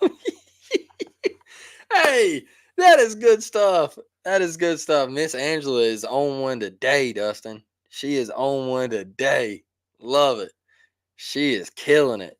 Miss Angela is awesome. We love it. We love it. Look at Christian. When I tell y'all some of the best ABs, 2-0, you're about to see a fastball. Oh, they intentionally walked him. That's probably the best thing to do. Set up the double play ball. Set up the force anywhere, and you don't give up the pop to Christian Hall. But you do have a guy coming to the plate that has been hotter than ever today in Derek Fabian. So, today. His first year at EKU, he ties a record for strikeouts, 13 in 7 innings, but has had arm problems, unfortunately. That's tough, man. It's tough. The arm, once you start having arm problems, it's tough. Like Casey Mize, I was saying a while ago, it's been really hard for him to get healthy in the Tigers organization. We know what he's about. We know he's a great pitcher, but a lot of Tigers fans are saying like, "Hey, Casey's a bust," because he's just been hurt all the time. And once you start having arm problems, it's tough. Wait, is that Zach's mom? It is Samuel the Sniper. It is Miss Angela. It is. They have been huge supporters of the Auburn Baseball Talk and the podcast, and she is one heck of a lady. And Zach is one heck of a guy. Zach is one of the best. Dustin says, "Love you, Mama Crotchfelt." Absolutely. No, sir, that's in. At work, I'm Mama Crotch. Well, hopefully, with Zach's talents, you won't be having to work too much longer. Because hopefully he will be in the league. And Fabian with foul ball. Foul ball. Nothing but love. She's great. She's great, Samuel the Sniper. She is great. She is one of those that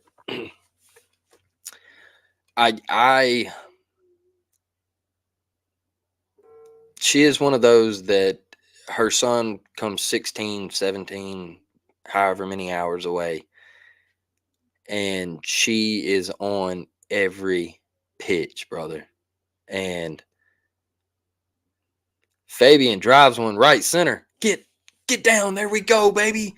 Bang. Derek Fabian, have a freaking day. Have a day.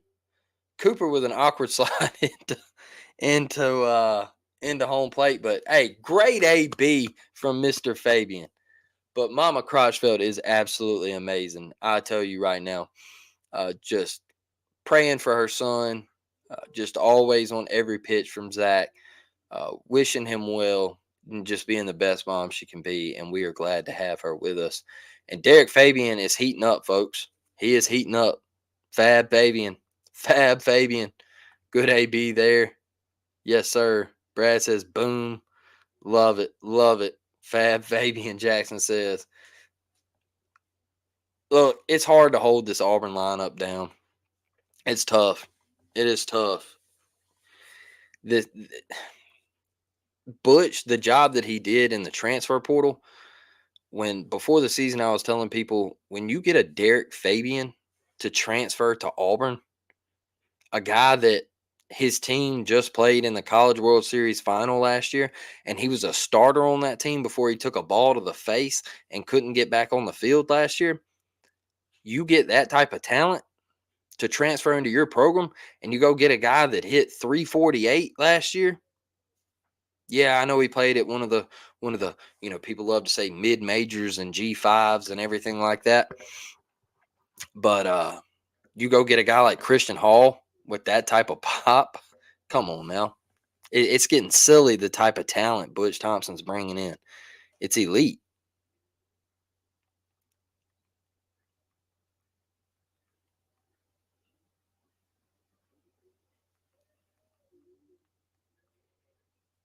Did he go?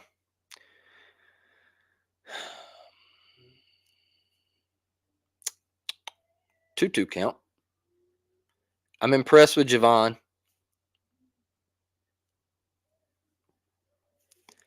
I think he has hit the ball well. It's just been right at folks. And those will eventually fall. Good eye. Works the count really well.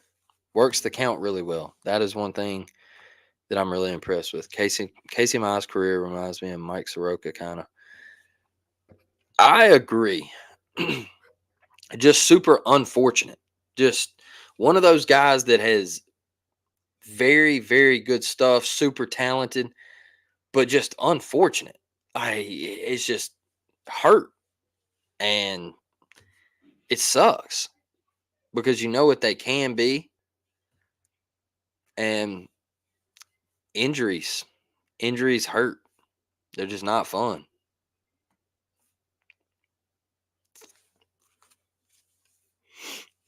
7-0 game here, bottom 5.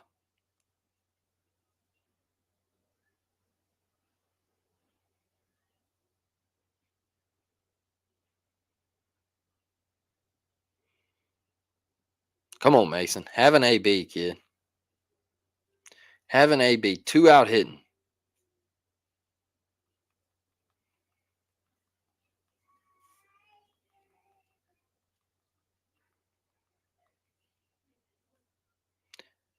He sat on that one, 0-2. Got a battle. Put it in play. Auburn is up in women's basketball 26-23 right now. That tweet was 3 minutes ago from Ike. He is at the game. 4:57 left in the half. Been a lifelong Tigers fan since early 1960s. That is awesome. I love it. My dad is a lifelong Tigers fan, and he is the reason why I am an Auburn Tigers fan. I remember the days where he took me to Plainsman, and he took me to every Auburn sporting event that I wanted to go to. And now I get to do that with my son next week, and my dad will be with me as well as Javon Hernandez takes that bag there. Get runners at second and third. So now a couple of RBI opportunities for Mason Manners. It never did. Well, he tore his Achilles too, Brad, and that is just super unfortunate because he was heading, like you said, he was heading into that superstar realm of like, hey, he was about to take over, and that pitching staff would have been even more just loaded, and it sucked to see it. But what a great AB from Mason Manners. Way to battle back, man. Really played with and against Riley Green, an absolute stud, by the way, and got a bright future. A bright future. Can't wait to see his progress because I think he is one of the greats. Um, absolutely. Detroit Tigers, 100%. I actually had a guy on the podcast a couple years ago when I first started doing this. I didn't. I like to talk about MLB a little bit. And so I was doing it by myself at that point, and I like talking about the MLB a little bit. And I had a guy from the Tigers on to talk about Casey Mize, and he brought up Riley Green and everything that he was bringing to the table and being one of the bright stars and things like that. And Riley is a heck of a baseball player. So if we accepted the gambling bill, would that mean we could start paying all the baseball coaches? Doesn't some of that money start going to college sports? I would have to look into that. Um, there's a walk bases loaded walk to Ike Irish, and the Tigers are moving. And that is another run. 8-0. Bottom 5, 2 outs, bases loaded. I will have to look into that, Mike. Javon the Mighty. Miss Angela just keeps reeling them off. She just keeps reeling them off. I love it. I love it. There's a strike to Bobby Barrels. Mason Jared. Bobby. Yeah, he did. He went 0-2. Got a battle. Put something in play. Put something in play.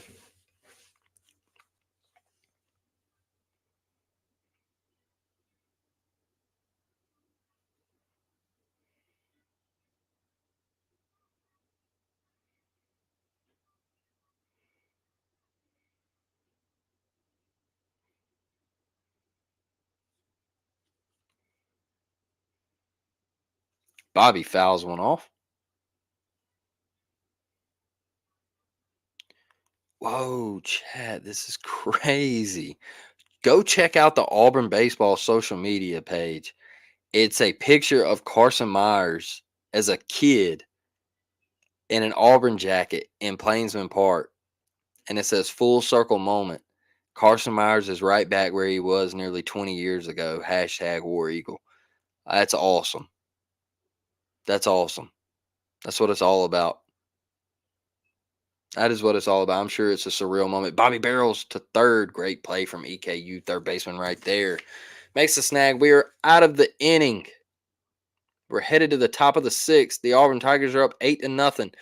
EKU 0 runs, 2 hits, 1 error. Auburn 8 runs, 8 hits, 0 errors.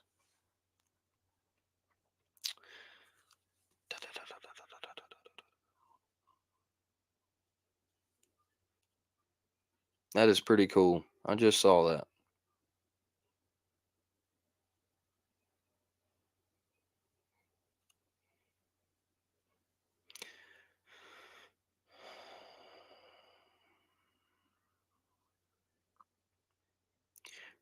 Auburn Baseball. Chris Stanfield has accounted for the cycle in his first 4 hits of the season. Friday was a home run. Saturday was a single. Saturday was a triple. Sunday was a double. Chris Stanfield is on fire, folks. Good for him. Glad to see it. He's going to be a big piece.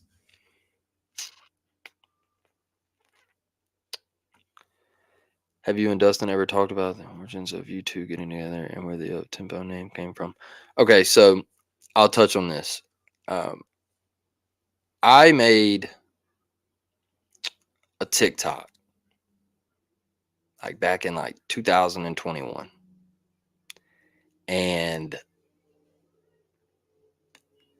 it went viral. Like I was talking about Alabama and Georgia just played, and I was talking about how Georgia couldn't win the big one, and they lost to Alabama, and it blew up. It got like 500,000 views and like 18,000 likes, and it was just people from Georgia were like sending crazy messages to me and was like, "You're an Auburn fan talking down on Georgia and like back in Bama," and I was like, "I hate both of you." And then the University of Alabama contacted me and was like, "Hey, can we use your TikTok and like post it to our page?" And I was like, "Absolutely, sure." And from there, an Alabama beat writer contacted me and said, "Hey, do you care if I use your TikTok?" And I was like, "Nope." It's like, "Go ahead. Sure. Have at it." And then I started talking to people as more people reached out, and they were like, "Bro, you're making these TikToks and they're hilarious. Why don't you just start a podcast?"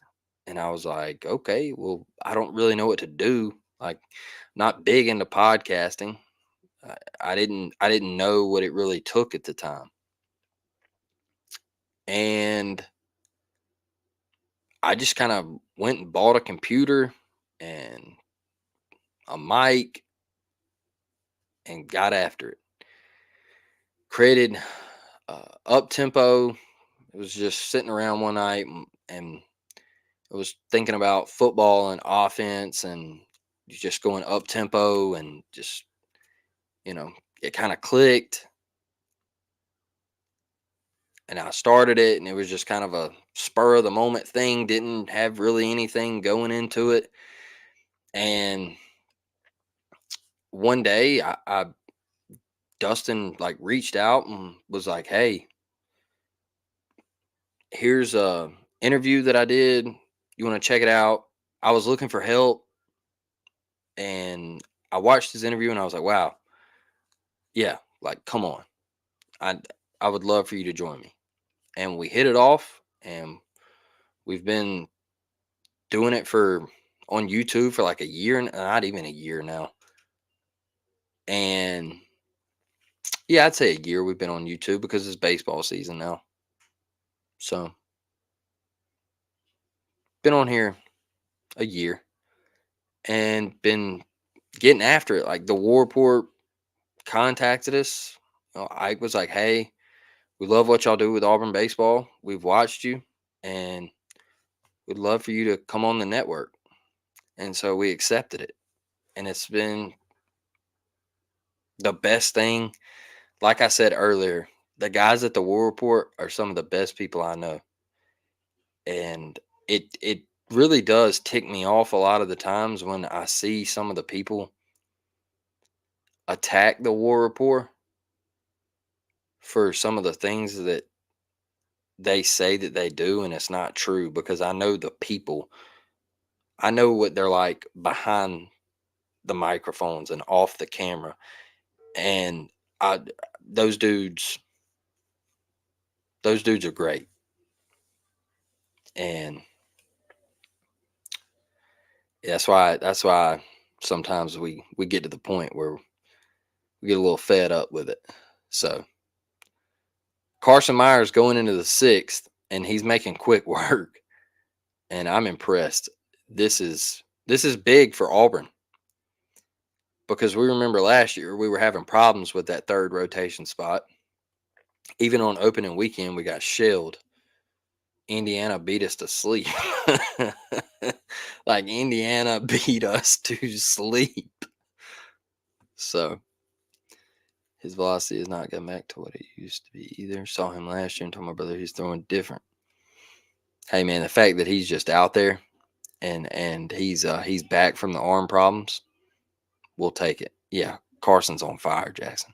He's throwing it. He's throwing it. He looks good. I mean, you couldn't ask for a better outing. You couldn't ask for a better outing. Man, I thought you two had known each other and worked with each other for a long time. You two, amazing chemistry on the mics. I appreciate that, brother. We haven't. But I'll tell you one thing. Dustin is a hard worker. Dustin gets it together and he puts it all together and he does a fantastic job. And it's been pretty easy to get on here and do it with him. So, yeah, we haven't known each other that long. But I know I've got an Auburn buddy and I've got a guy that I can text and say, "Hey man, can you do this? I've got something going on." And look, there's been times where he's said, "Hey, I can't do this today." And I hop on here by myself and get it done. And one of the biggest things is my wife. My wife, she was pregnant with our little boy Levi a couple months ago. It's about 7 months ago. And she calls me while I'm at work and we're supposed to do an episode that night. And she's like, "Blake, get to the hospital right now. I'm having Levi." And I was like, oh boy. So I drop everything I'm doing at work. I run out of the job site, get my truck, go home. And I immediately text Dustin and I was just like, "Hey brother, I can't do the episode tonight. I'm sorry." And Dustin gets on, he hammers out an episode. He just bang, bang, bang, got it all under pat, and he's just great. He's great. Same way when I went to Oregon. I told Dustin, I explained to him, hey, I'm not going to be on here this day. Should be back this day. Just hammer it out. And he gets it done. He gets on. He follows recruiting so close. That's why if you're not a member, become a member, because Dustin hammers out recruiting podcasts. Dude follows recruiting. I mean, he knows it like it's the back of his hand. He follows it extremely close. And it is it's important to become a member, because we're trying to give our members the most content that we possibly can. And my game, okay, their network froze up. And that looks like it's going to be the day for Carson Meyers. And what a day it was. Extremely impressed. But we're trying to give our members everything that we possibly can, like all the great content. And we're slowly getting there. But no, we haven't known each other a long time.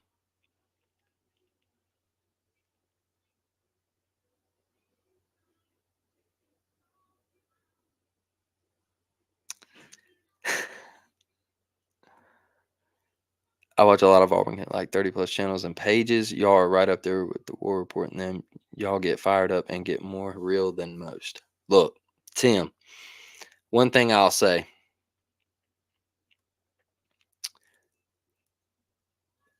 my biggest thing is I don't like downing players, but I also like to keep it realistic.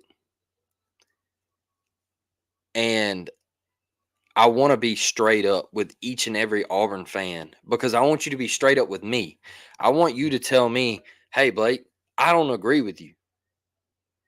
Hey, Dustin, I don't agree with you. I want you to be straight up with us, because I want to be straight up with you.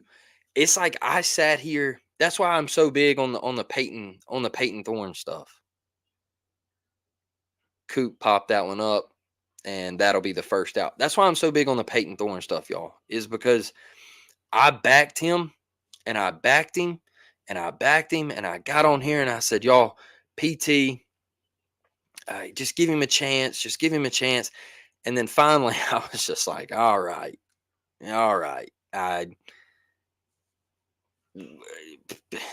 It's just not working. It's just not working. And I wanted to give him a chance, give him a chance. It's just not working. And I'm gonna be try to just sling it to you real. And Dustin's the same way. And so, it's like Hugh Freeze. I think he's gonna do great, but year one, it had a bad look to it. We want to be real. We don't want to sugarcoat stuff and say, hey, it was it had its bright spots. I'll tell you, that 3-game winning streak. Yeah, we got to go to a bowl game, and that was big and everything. Like I said the other day on the live stream yesterday, us beating Mississippi State, Arkansas at Vanderbilt, that's expected. That's not a bright spot to me. That's like a blimp on the radar. What? Those are 3 teams that you should always beat. So get out of here with that. I don't want to, you know, I don't want to hear that. If anything, losing to New Mexico State and the way you lost to Alabama and then getting blown out by Maryland, that's the 3 games we need to be talking about. So Brad says the War Report Network is my favorite of all the AU content. Appreciate that, Brad. We appreciate it, man. You're always here. You're always so supportive.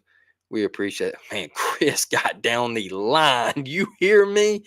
Chris just got down the line. I know they called him out, but woo, my buddy can scoot. My buddy can scoot.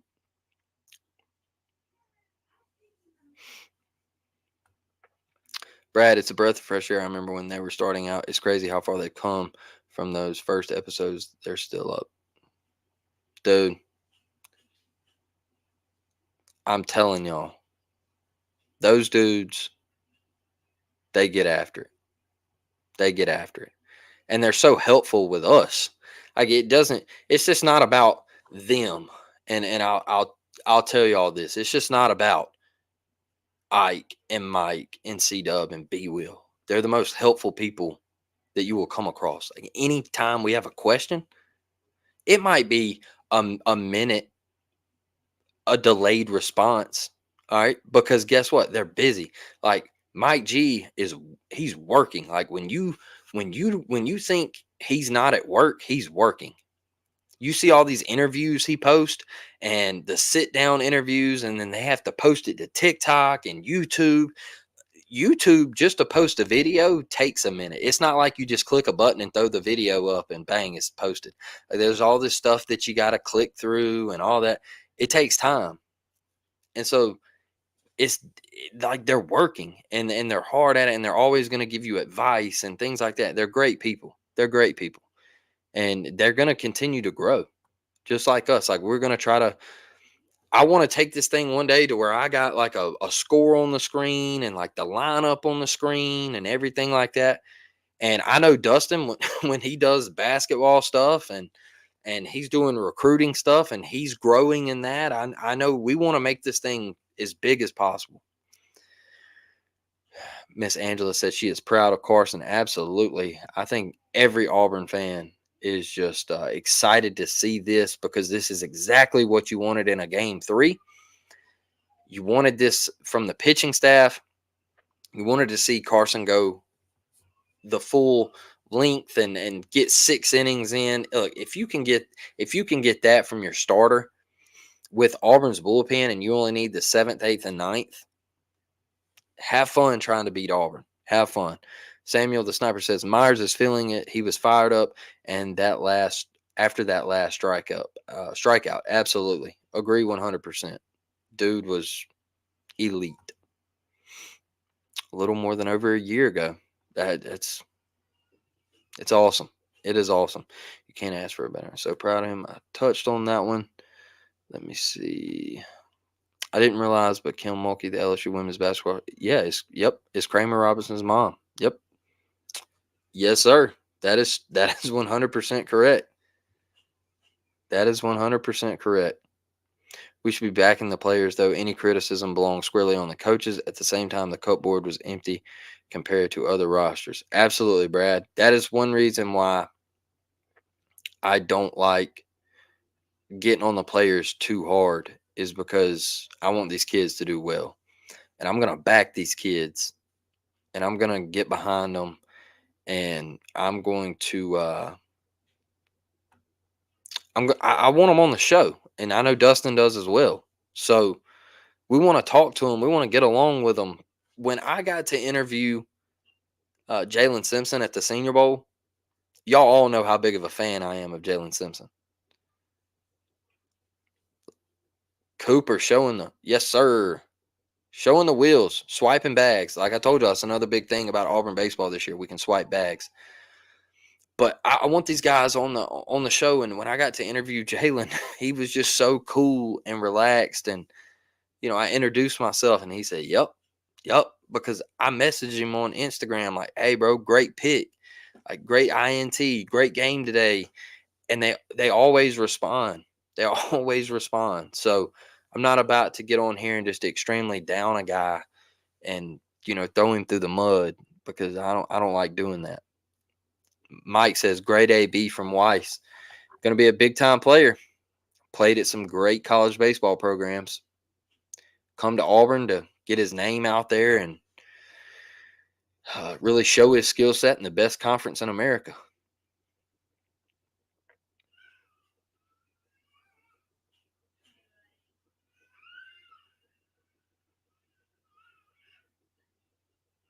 Hmm. Good eye. Christian getting a little clarification from the guy behind the plate. Just saying, hey, where was it at? Where was it at?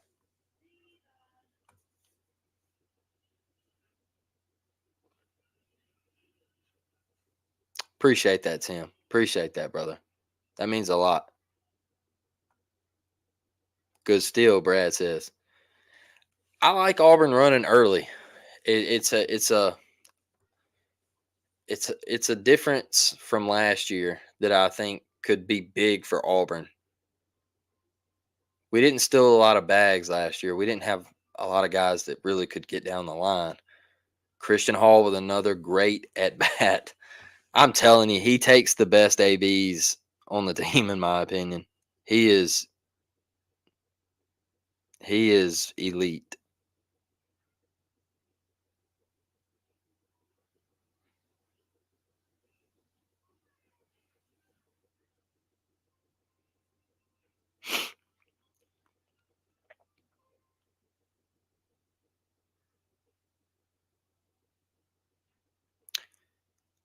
Auburn leads 37-29 at half. Ike tweets that out. That was about 15 minutes ago. So Christian Hall's ABs are fun to watch. That's why I slotted him in that DH role, because I think he is going to be a big bopper for Auburn this year. I think he's going to hit some bombs. Way to lay off of that, Derek Fabian. Way to lay off. For Butch, what do you feel this team needs to do for the season to be a success?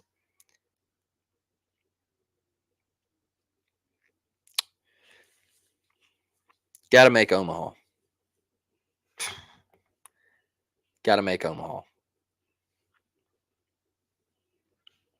That's that's a lot to put on a team too, Tim. That's a lot to put on a team. Because I just threw that out there like kind of lightly, like got to make Omaha.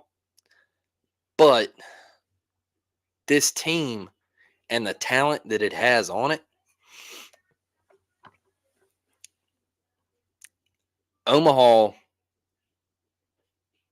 Oh, what a play! What a play! That's what I'm talking about with Eastern Kentucky. What a play! They're good. They're good. That's why I don't want to hear any of the well, you played Eastern Kentucky this weekend. They play really good baseball. But Tim, I'll be honest with you. This team can get to Omaha, and they should, because now the expectations for Auburn baseball. Do you know how crushed we were last year when we got put out in our own regional? We went 2-Q in our own regional. We lost a Penn. We come back and we play a baseball powerhouse in Southern Miss, and we lose. And you go 2-Q in front of your own folks. And we were crushed because we were like, hey, we should at least make a super regional. Mike, if we make it to Omaha, I'll be there too, brother. Mike says, I've never been to Omaha, but if we make it, I'll be there. Absolutely. I took it for granted the first two times. And of the Butch tenure, but I'm not doing it this time. Yeah, that was rough last year. It was. And Tim, it was rough because I knew we should have went further, and the expectations on the program, it hurts, and but I think that's a good thing for Auburn baseball, is to feel a little pain, because now you know that we're successful. When you start feeling pain and it hurts, you know that you're successful. But this year you got to bounce back. You can't host another regional and get put out of your own regional again. You have to dominate that regional.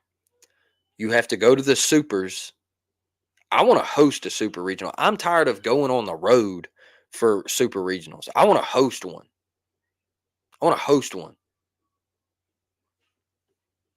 I'm tired of going on the road all the way across the country or having to go up the East Coast to North Carolina. I want to host one. I want to have somebody walk into our backyard, our student section, just being hammered drunk, getting on the center and right fielder. Our fans going absolutely ballistic. The parking deck being just being lit. All right. I want it all. I want it all. But I think this team can get to Omaha. And look at here, Christian Herberholz. How big was he last year? Due to my schedule, I had put in vacation time for the week of Omaha just in case it's not easy to get off here. Love that, Miss Angela. Love that. Well, you know what?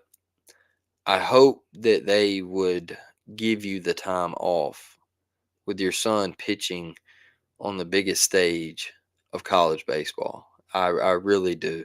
Great effort from Bobby there. Great effort. Didn't get to it, but I'm okay with that. You're up 8-0 in the top of the seventh. But you doing that, being heads up, even you know the talent to this team, and the job that this team, the job that they can do and get to that point. People still watching the games from the deck. Laugh my ass off. I used to watch the games from the dorm behind the baseball field. Love that. Yeah, absolutely. They got grills up there and uh all kind of stuff. Like they go hard, man. Like they put the grills like right behind the chain link fence right there, grill all the food. They take their beer up there, their food up there, and they have a blast. I know a beat writer from LSU last year, she was like, look at the LSU effect. People are standing up on the parking garage watching the baseball game. And I commented on her stuff and I was like, ma'am, I that's an everyday Auburn baseball tradition. Like it's been going on for years. Like it just didn't start because LSU showed up. Okay. Get out of here. She was like, "Oh, I didn't know that." She was like, "Why would people stand up there?" And I was like, "Because you can drink up there. That's why." But yeah, they still stand up there. It's it's a fun time. Oh wow. Oh wow. Well, we appreciate what you do, Miss Angela. We appreciate what you do. They tried to stop that when I was there making the top level residential dorm overflow parking, but that didn't work. No, no, not gonna, no, not gonna stop it. It's gonna go on. You're still gonna have your Plainsman deck crew up there, and they're gonna get rowdy. That poor kid. Does anybody remember the poor kid from LSU last year in Tiger Terrace, and he was arguing with the people in the in the parking deck? He was having the worst night. like, yeah, you lost the series to Auburn and everything. You're the number one team in the country. Great play right there from Fabian. Uh, Eastern Kentucky scores a run in the top of the seventh, but there is 2 outs now for the Auburn Tigers. But hey, I mean, he had the worst night. He looked like he was like 20, probably in college at LSU, maybe a little younger, and it was hilarious. He was having a massive meltdown in front of the entire stadium. And people were just like, hey, dude, chill out. Because the last thing you want to do is pop off to a female and one of these dudes jump on your neck. But he got memed from Auburn Twitter and everything. It was hilarious. Buddy was having a rough go. You just saw a clip of that the other day. He was having a rough go. I'm telling you, it was just brutal. I didn't feel bad for him because he brought it upon himself. But at one point, I was just like, this guy's getting torched online. And Auburn Twitter is not going to slow up on you. If there's a chance that Auburn Twitter can just absolutely drag you through the mud, Auburn Twitter is going to do it. Come on, Herbie. 2 outs. Make a pitch right here. Top 7. Auburn up 8-1. 2-2 count.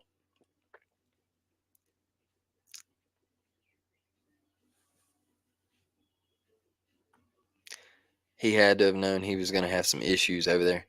Absolutely. If you're in that spot, down the right field line, you know where to go sit. You're not new to it. You've been coming to games, And even if you do stroll up to the park and you're new to Plainsman, you know where to go sit if you're the visiting team. You don't walk into Tiger Terrace and do that. I mean, come on. The Herbie Hammer is coming. These are great. These are great, Miss Angela. 2 outs. Herbie gives up a walk. Runner on first. Top 7. Auburn up 8-1. Just give me a ground ball here, kid. Big credit to Eastern Kentucky, by the way. They take great at bats, coach well, play hard for their coach, don't give up in any situation. Really impressed with them. I think they're a great ball club. I really do.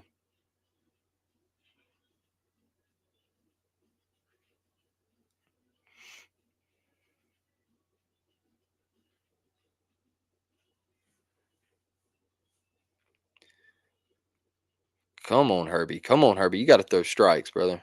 Throw strikes. We're up big.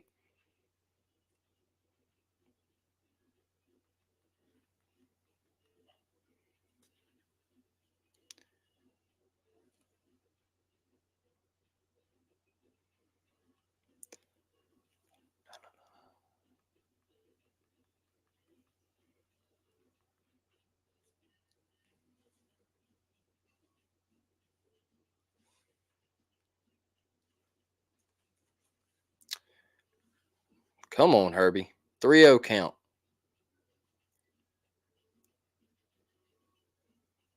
Ground ball to Fabian. Gets the force to Javon at second. And that is the top of the seventh. Auburn is up 8-1. Going into the bottom of the seventh. 8 runs, 8 hits, no errors for the Auburn Tigers.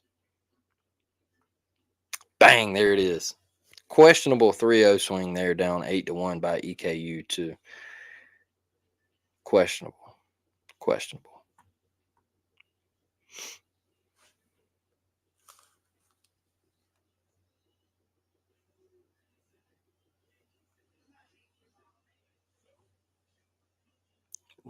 One second, chat. Let me I gotta check with my wife real quick.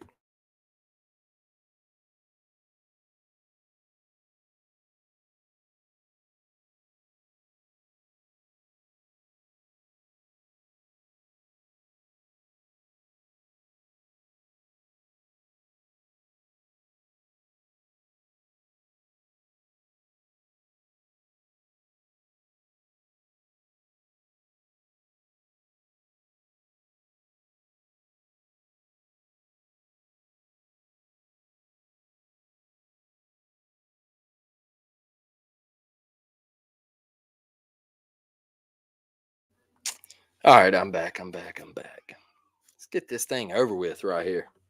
Let's get this thing over with. Let's go in and score 3 runs. Put a stamp on it. How about that? Get a sweep opening weekend. Start 3-0. Get ready for the midweek Tuesday. I believe we play UAB at Plainsman Park.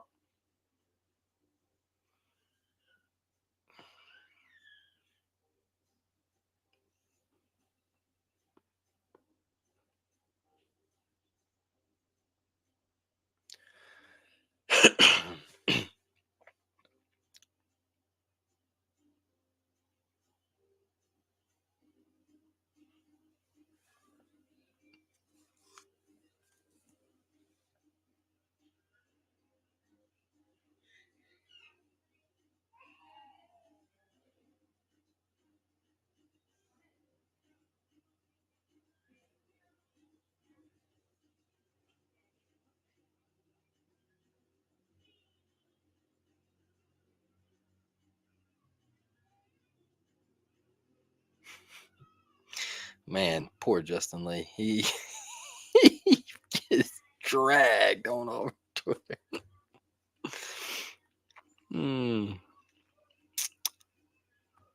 Let's see here. Samuel says we get to face Myers' old team. Absolutely.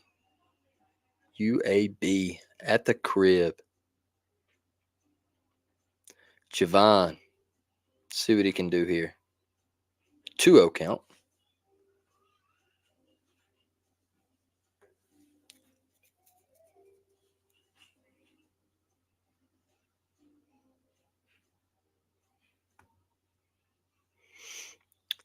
And here's the 2-0 pitch.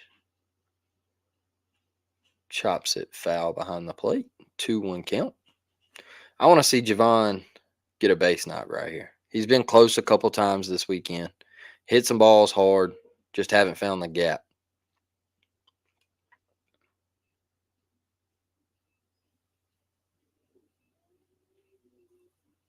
Chopper to second. Second baseman comes in, makes the play. 1 away in the bottom of the 7th.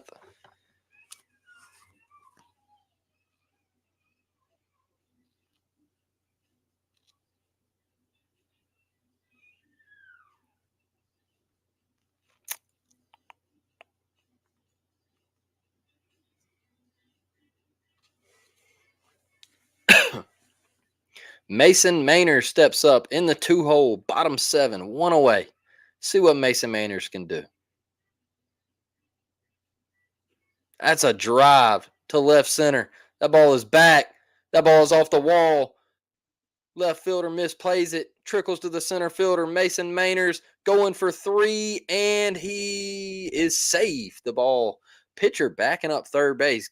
Hey, great stuff from that guy. Great stuff. Way to be there. Way to be there.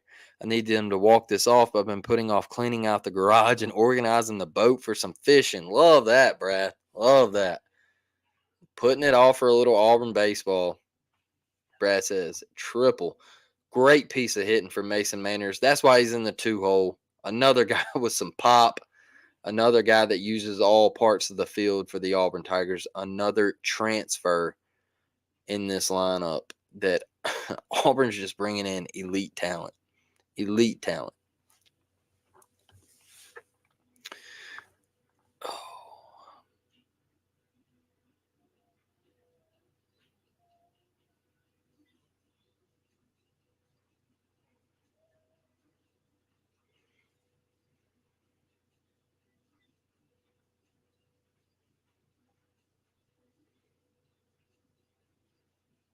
Looks like we're getting a pitching change.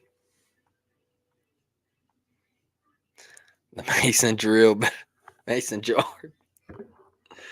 The Mason drill. I love it. Brad, you got to multitask. Oh, I'm working on a report for work right now, listening to the stream and watching the game. Appreciate you, Tim. Appreciate you being here, brother. So, I like doing these live little streams just to talk about Auburn sports and put it out there that we're growing. We're growing. You know, I watch a guy, Dustin mentioned it yesterday. I watch a guy with LSU, and he gets like 500 to 1,000 people in his streams. Just listening to him talk about LSU baseball, whether they're playing the level they need to play at, whether they're getting their tails kicked or whatever. But everybody shows up to his streams, and one day I wanted to get it to where, you know, I've got the score on the screen, and you know, I just get it a little better presentation and things like that, and because I think Auburn baseball deserves it.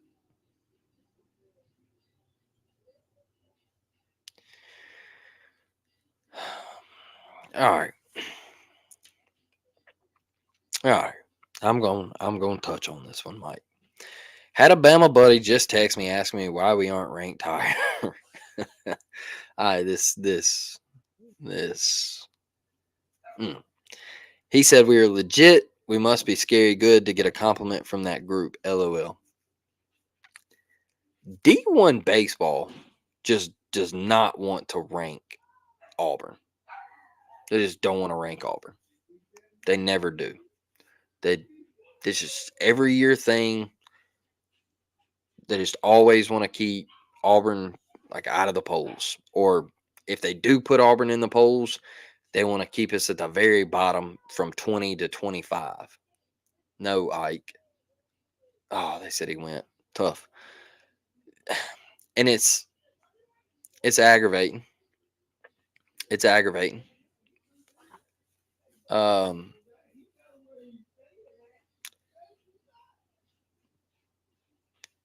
But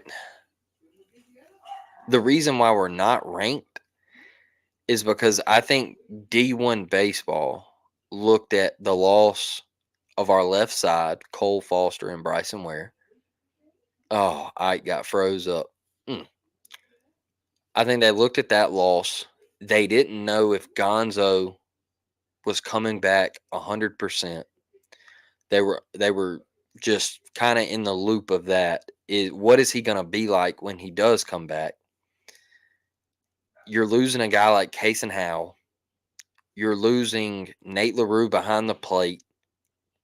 We know Ike Irish was going to step in there, but you just didn't really know.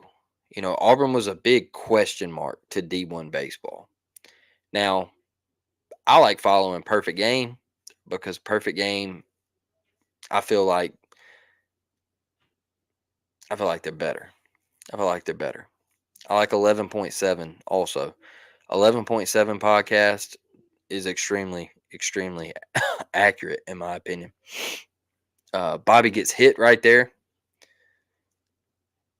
I think those two do a great job. It's not a knock to D1 baseball. I think they do a really good job, but they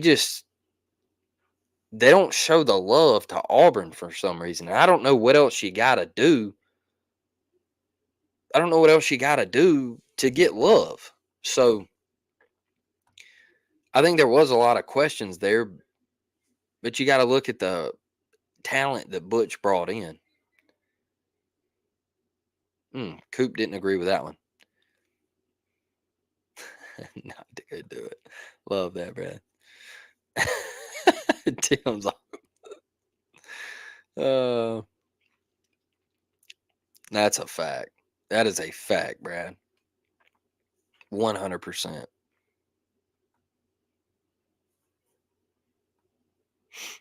It kills me that they're broadcasting the games in Florida next week. I don't want to pay the subscription for non-believers. Yeah, that's a pass ball. That new brick wall is going to be tricky on those. That new brick wall is going to be tricky. It's not the padded wall anymore where it's an automatic run if it's a pass ball. That's going to play a big factor this year with runners on third, maybe in a one-run game. You're going to have to watch how that ball bounces off that brick. It's not that padding anymore. So that padding really stops the baseball. The brick, it's going to bounce off and come right back to that catcher. I agree with Miss Angela. Like, I don't get why they do it. I don't understand it. They're great writers. They're great podcasters. They just disrespect Auburn. Baseball America doesn't disrespect Auburn. But I don't think they really ranked them last year either. No, they did not. They did not. Like Brad says, Auburn gets disrespected in every single sport, and it's been like that since I can remember. I don't even know where it started. I can tell you one of the most embarrassing things they've ever done in poll history in any of the sports is the 2004 Auburn football team not getting to play for the national championship. That's probably the worst. That is, it's the worst that I've ever experienced in my lifetime. I just don't know how. I don't know how you don't put them in that game, because if their name was Alabama, they get put in. If their name was Alabama, they get put in 100%. And it's just the truth. Dustin says the committee has shown they will value a good season in the SEC. To hell with the polls. That is 100% the truth. We know that SEC is the best baseball conference. We know that the SEC is the best baseball conference. But I always want to be ranked in the polls.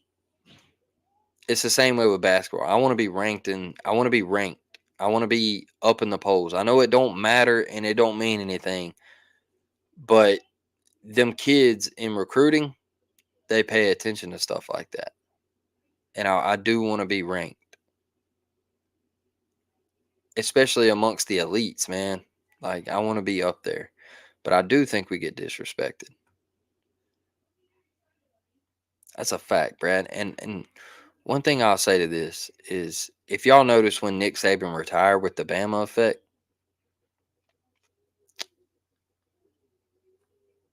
Kalen DeBoer was on the Pat McAfee show the next day. Like, the very next day on the Pat McAfee show, hey, what's it like being the head coach of Alabama? We love that you went from Washington to Alabama. Yeah, come on. Come on. You're getting that man on there because he's the head coach at Alabama and you don't want them to fall off. Period. At anything. That deal was with Nick Saban. And now you got Kalen DeBoer coming on there. You just want to hype Alabama up and keep them relevant. You don't want them falling back to what they used to be.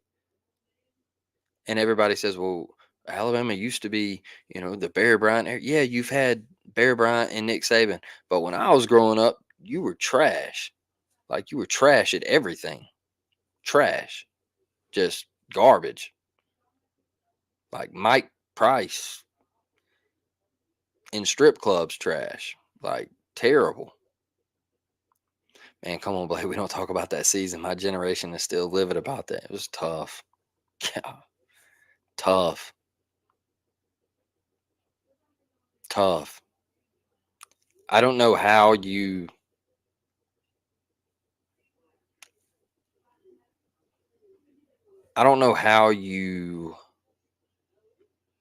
win the SEC and you beat that Tennessee team and like get left out with the defense you had and Jason Campbell playing at the level that he was playing at. It's just, it was about money, and you can't tell me that the people don't have the power in college. That's what it comes down to. It comes down to money. Oklahoma or Auburn. Oklahoma gets the national brand. They get the national brand. That's it. That is it. And that is why they get put in there, is because they were the national brand, and we got to pick one. Who's going to sell more tickets instead of, hey, who's going to give us the better football game? Crap. That's what it is.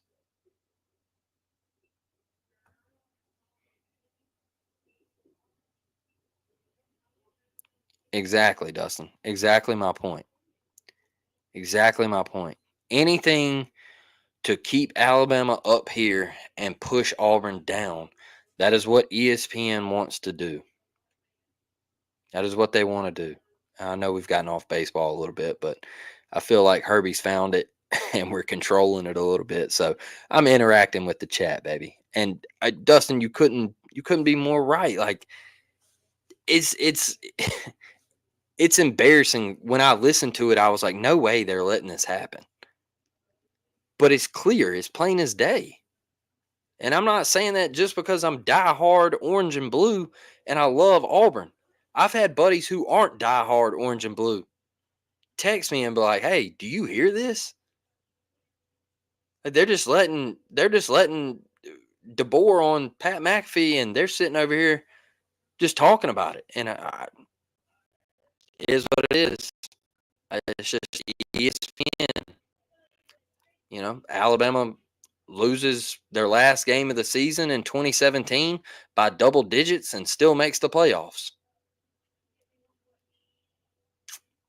Florida State, they don't lose a game and they miss the playoffs.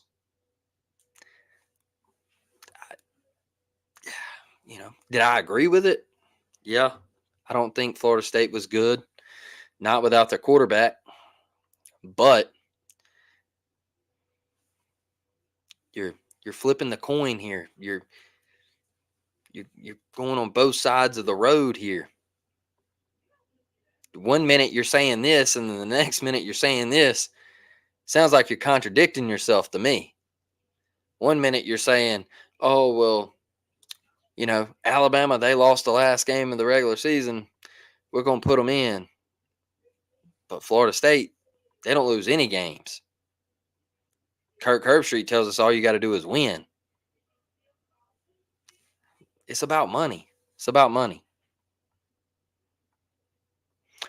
Ernest, what's up, man? I don't give a piss about the Tide. Wardam always love that. Love that. Don't give a piss about the Tide. I follow Roll Tide Willie. Just to watch the train wreck. Buddy was legit crying when Saban retired. Okay, I'll tell y'all this.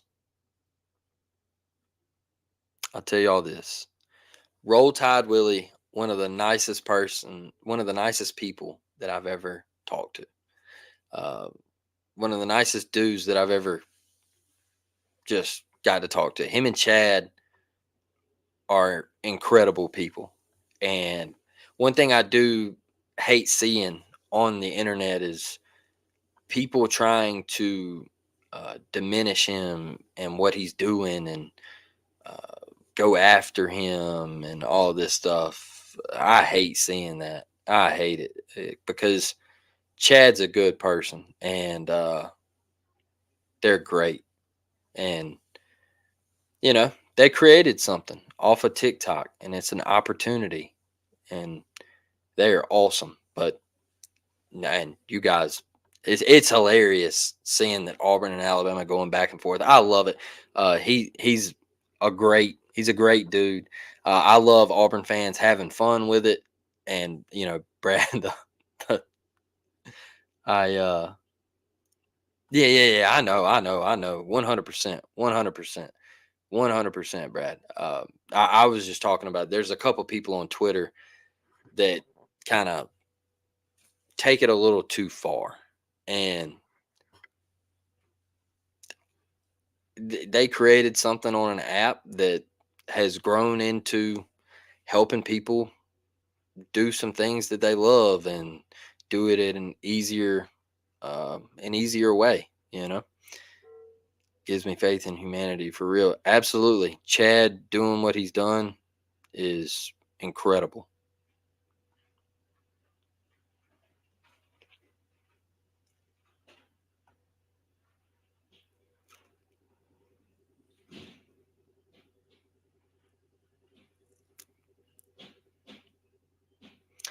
That's my biggest thing is he's just having fun. Let the man have fun. He's probably been through a whole hell of a lot in life, and he is he's just having fun. And I did I did, when they brought him into recruiting and all that, that was, you know, I was like, wow, they're pulling this. So it that was a little weird to me, but looks like Herbie is pitching the rest of the game for us, saving arms, letting Herbie get his go. He's used to it. He started last year. He has, Brad. He opened up that deal with the clothing brand. I forget the name, but he's creating like NIL opportunities for the kids and putting like Roll Tide Williams and Blitz Bach Blitz for Jalen Mbakwe and for Ryan Williams and kids like that, just creating ways to give those kids some cheddar. And he's grown it into a brand for sure. I always like the feel good stories. Yeah, because Butch looked at Herbie and Myers as Sunday starting options to save bullpen for UAB. Absolutely. Get those midweek guys their opportunity, save them. Because, Samuel, I'll tell you this. A lot of people diminish midweek games, but midweek games are must win games. You can't go into a UAB game and be down a couple of arms and run into a loss. You got to go in there and win that game. And obviously Herbie coming back out in the top of the ninth and closing it out will definitely help us. We will be stacked and we'll be at a full go Tuesday night. Interested to see who starts against UAB. And we'll go from there. I'm excited for next weekend.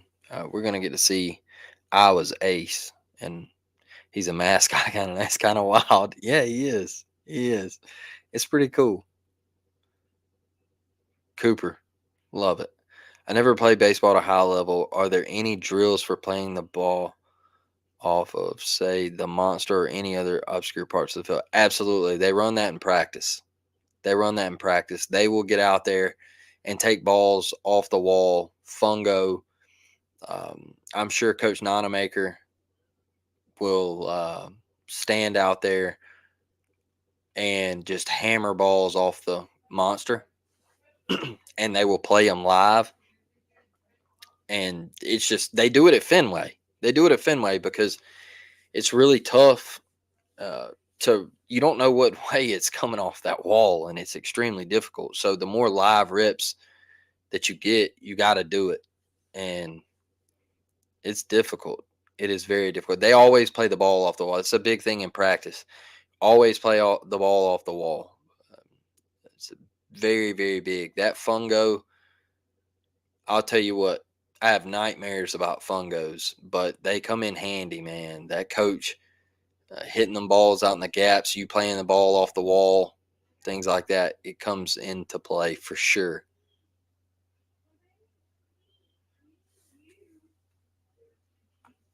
So with this new rule, if AU goes up 10, even in the eighth, do they still walk it off?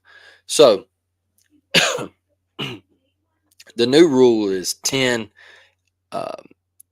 10 after 7. So, yeah, so if Auburn scores 3 right here, it's over. And there's Cooper Weiss. Cooper Weiss is on fire. Kid's hitting. He's a hitting machine. So if Auburn hits a bomb right here, it's over. And the reason they did this, Brad, is to save arms because obviously, like Friday night, we were talking about, we're just in an era where kids are throwing extremely hard, and there's a bunch of UCL tears, and people are having rotator cuff surgery, and all. I mean, Tommy John is just left and right for kids nowadays. So yeah, to save arms, if Christian All hits a bomb right here, it will be game over. Now, I do think there is like a little rule on the back end of it that if if the opposite coach doesn't agree, that you have to keep playing. But obviously, Eastern Kentucky would agree to the rule. Iowa have a dog for their ace. Absolutely, Samuel the Sniper. He throws 101 miles an hour. He used to be the quarterback on their football team. So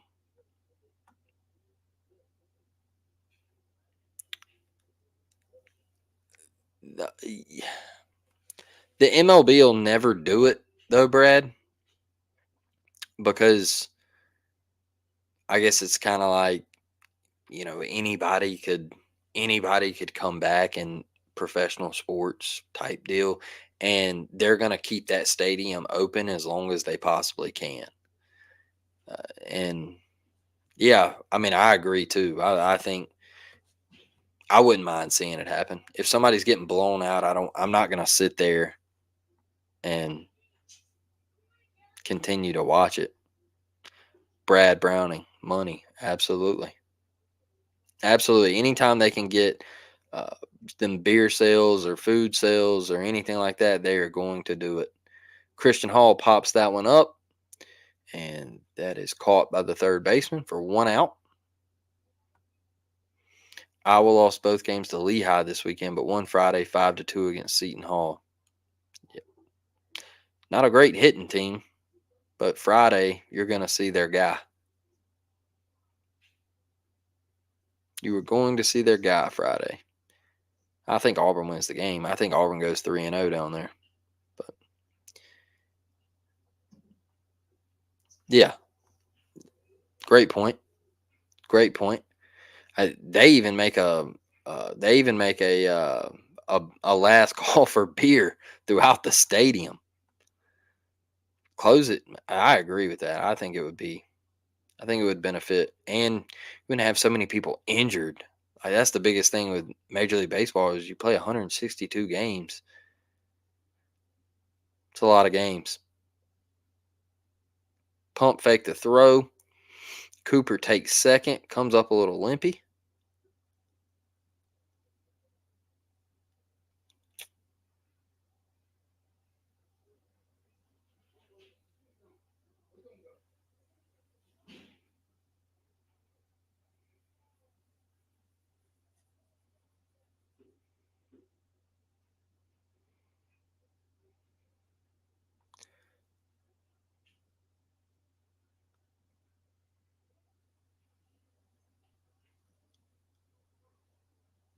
Gabe Gross.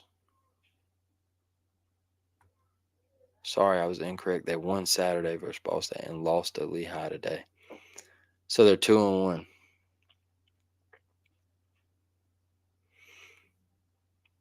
Yeah, I don't think they're deep in pitching. I just think they got their one ace. I think they won a lot of games last year off of him. He's like a high prospect. Throws like 101. At this level, though, I'll be honest with y'all. It don't matter. You throw 101, the higher you get, somebody's gonna make like Paul Skeens. There was guys that still hit him last year. I mean, it was few and far between, but guys still manufactured runs against him. So everybody sees 101 and they panic. You can still beat a guy even though he throws 101. Paul Skeens was special, and he's not Paul Skeens. So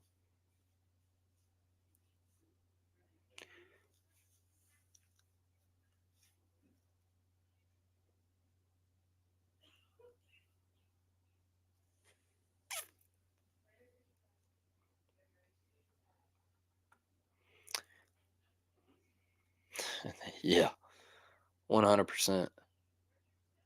Oh my, Javon. Oh, just at the track. That'll get a run in. Just at the track. I thought he got him one. I thought he got him one.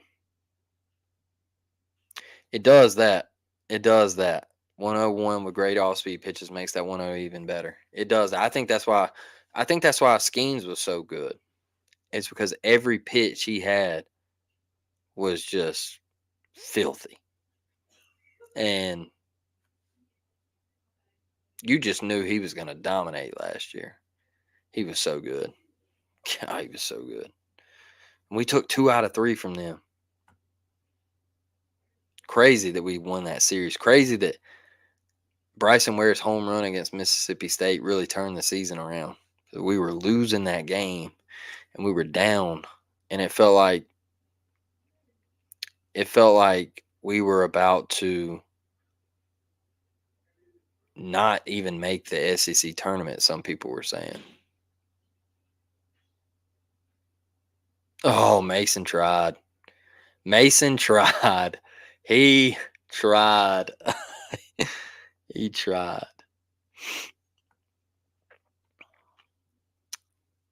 9-1. 9 runs on 10 hits. EKU 1 run on 3 hits and 1 error. We're going to the top of the 9th, folks. This will be it. Unless Eastern Kentucky makes a miraculous comeback in the top of the 9th inning.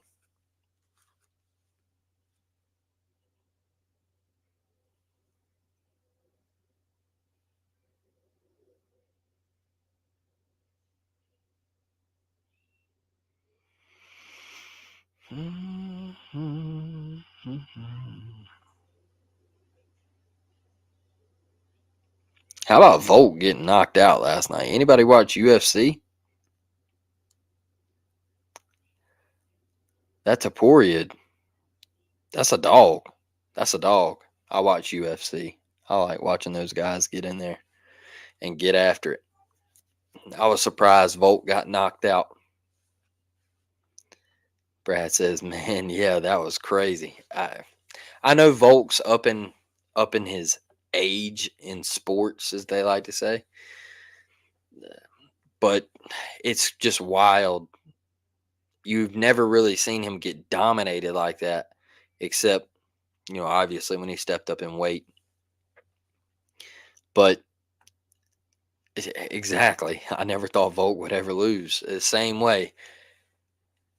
And, obviously, I'm not going to sit here and knock a guy for stepping up in weight class and going and fighting one of the best dudes in the world.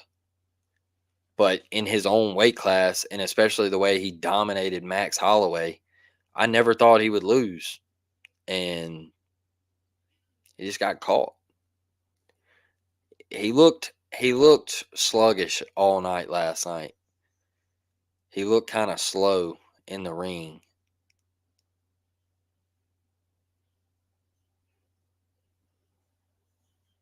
But it happens. Everybody has they have the curtain call, and it's over, and it's cool if that's it. Hell of a career from Volt.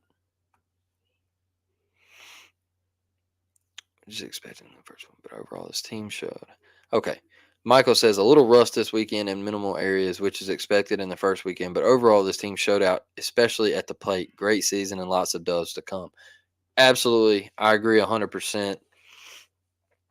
I think there was a few mishaps on defense, but that's going to happen. Like Mike said, it's the first weekend.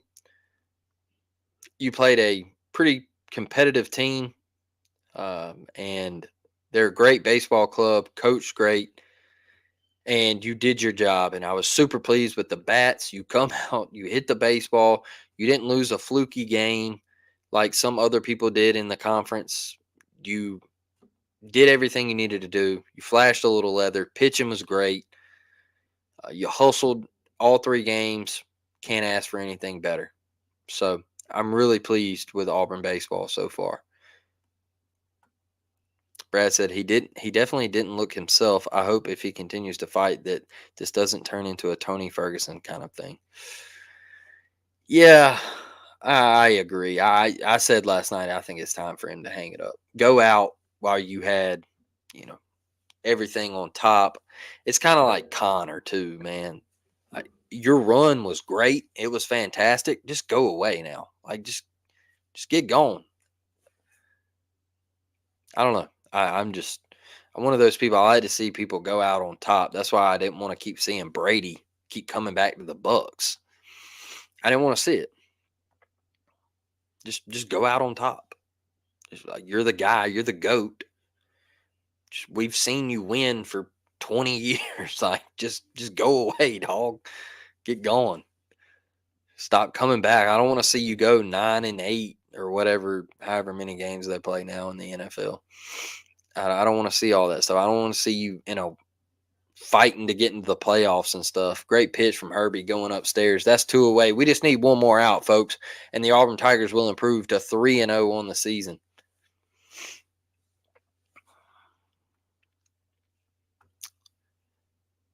Most fighters not named John Jones bat, when they step up in weight, they struggle. Well, John Jones is the GOAT, so the greatest of all time. It's been fun. You all have a great rest of your weekend. War Damn Eagle, Miss Angela Crotchfeld says. Miss Angela, we thank you for joining us. We appreciate you. You have a great rest of your weekend, and we will see you back here on the next one. Mike, John Jones is the GOAT, bro. Is undisputed the greatest UFC guy of all time. Come in, beat the greats, went on a run. I know he had all the off the field stuff or outside of the octagon stuff, but ain't nobody better than John.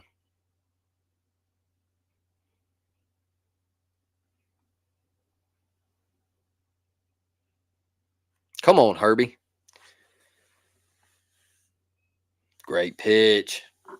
Little off speed, little change of pace right there. have an asterisk for me, and I don't think he needed all that extra stuff. He didn't. He didn't. Yeah.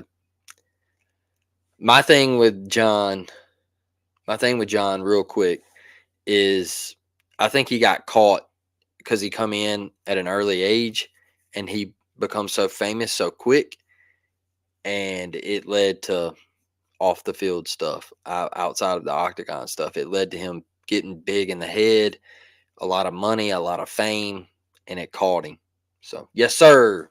Bang. Christian Herberholz ends it. Auburn 3-0. What a weekend. We get the sweep. We complete the sweep. Fantastic for this team. Way for the great job for the fans to show up. What a way for them to respond Friday night, breaking a record. Extremely proud of them. Uh, couldn't say more about this Auburn baseball program. Butch Thompson has us going in the right way, folks. So I will do a members pod for baseball, do a little recap and everything. Dustin and I, Tuesday night, we will have a live show talking D-line. Be in here for it. Can't wait. We have, let's see, damn, I have to go clean the garage. We got a lot of stuff, a lot of content coming out. Brad, thank you. Thank you for joining us, brother. We appreciate you. Tuesday night, 7 p.m. We're back to normal schedule. Love y'all. War Damn Eagle. Appreciate y'all. Let's go.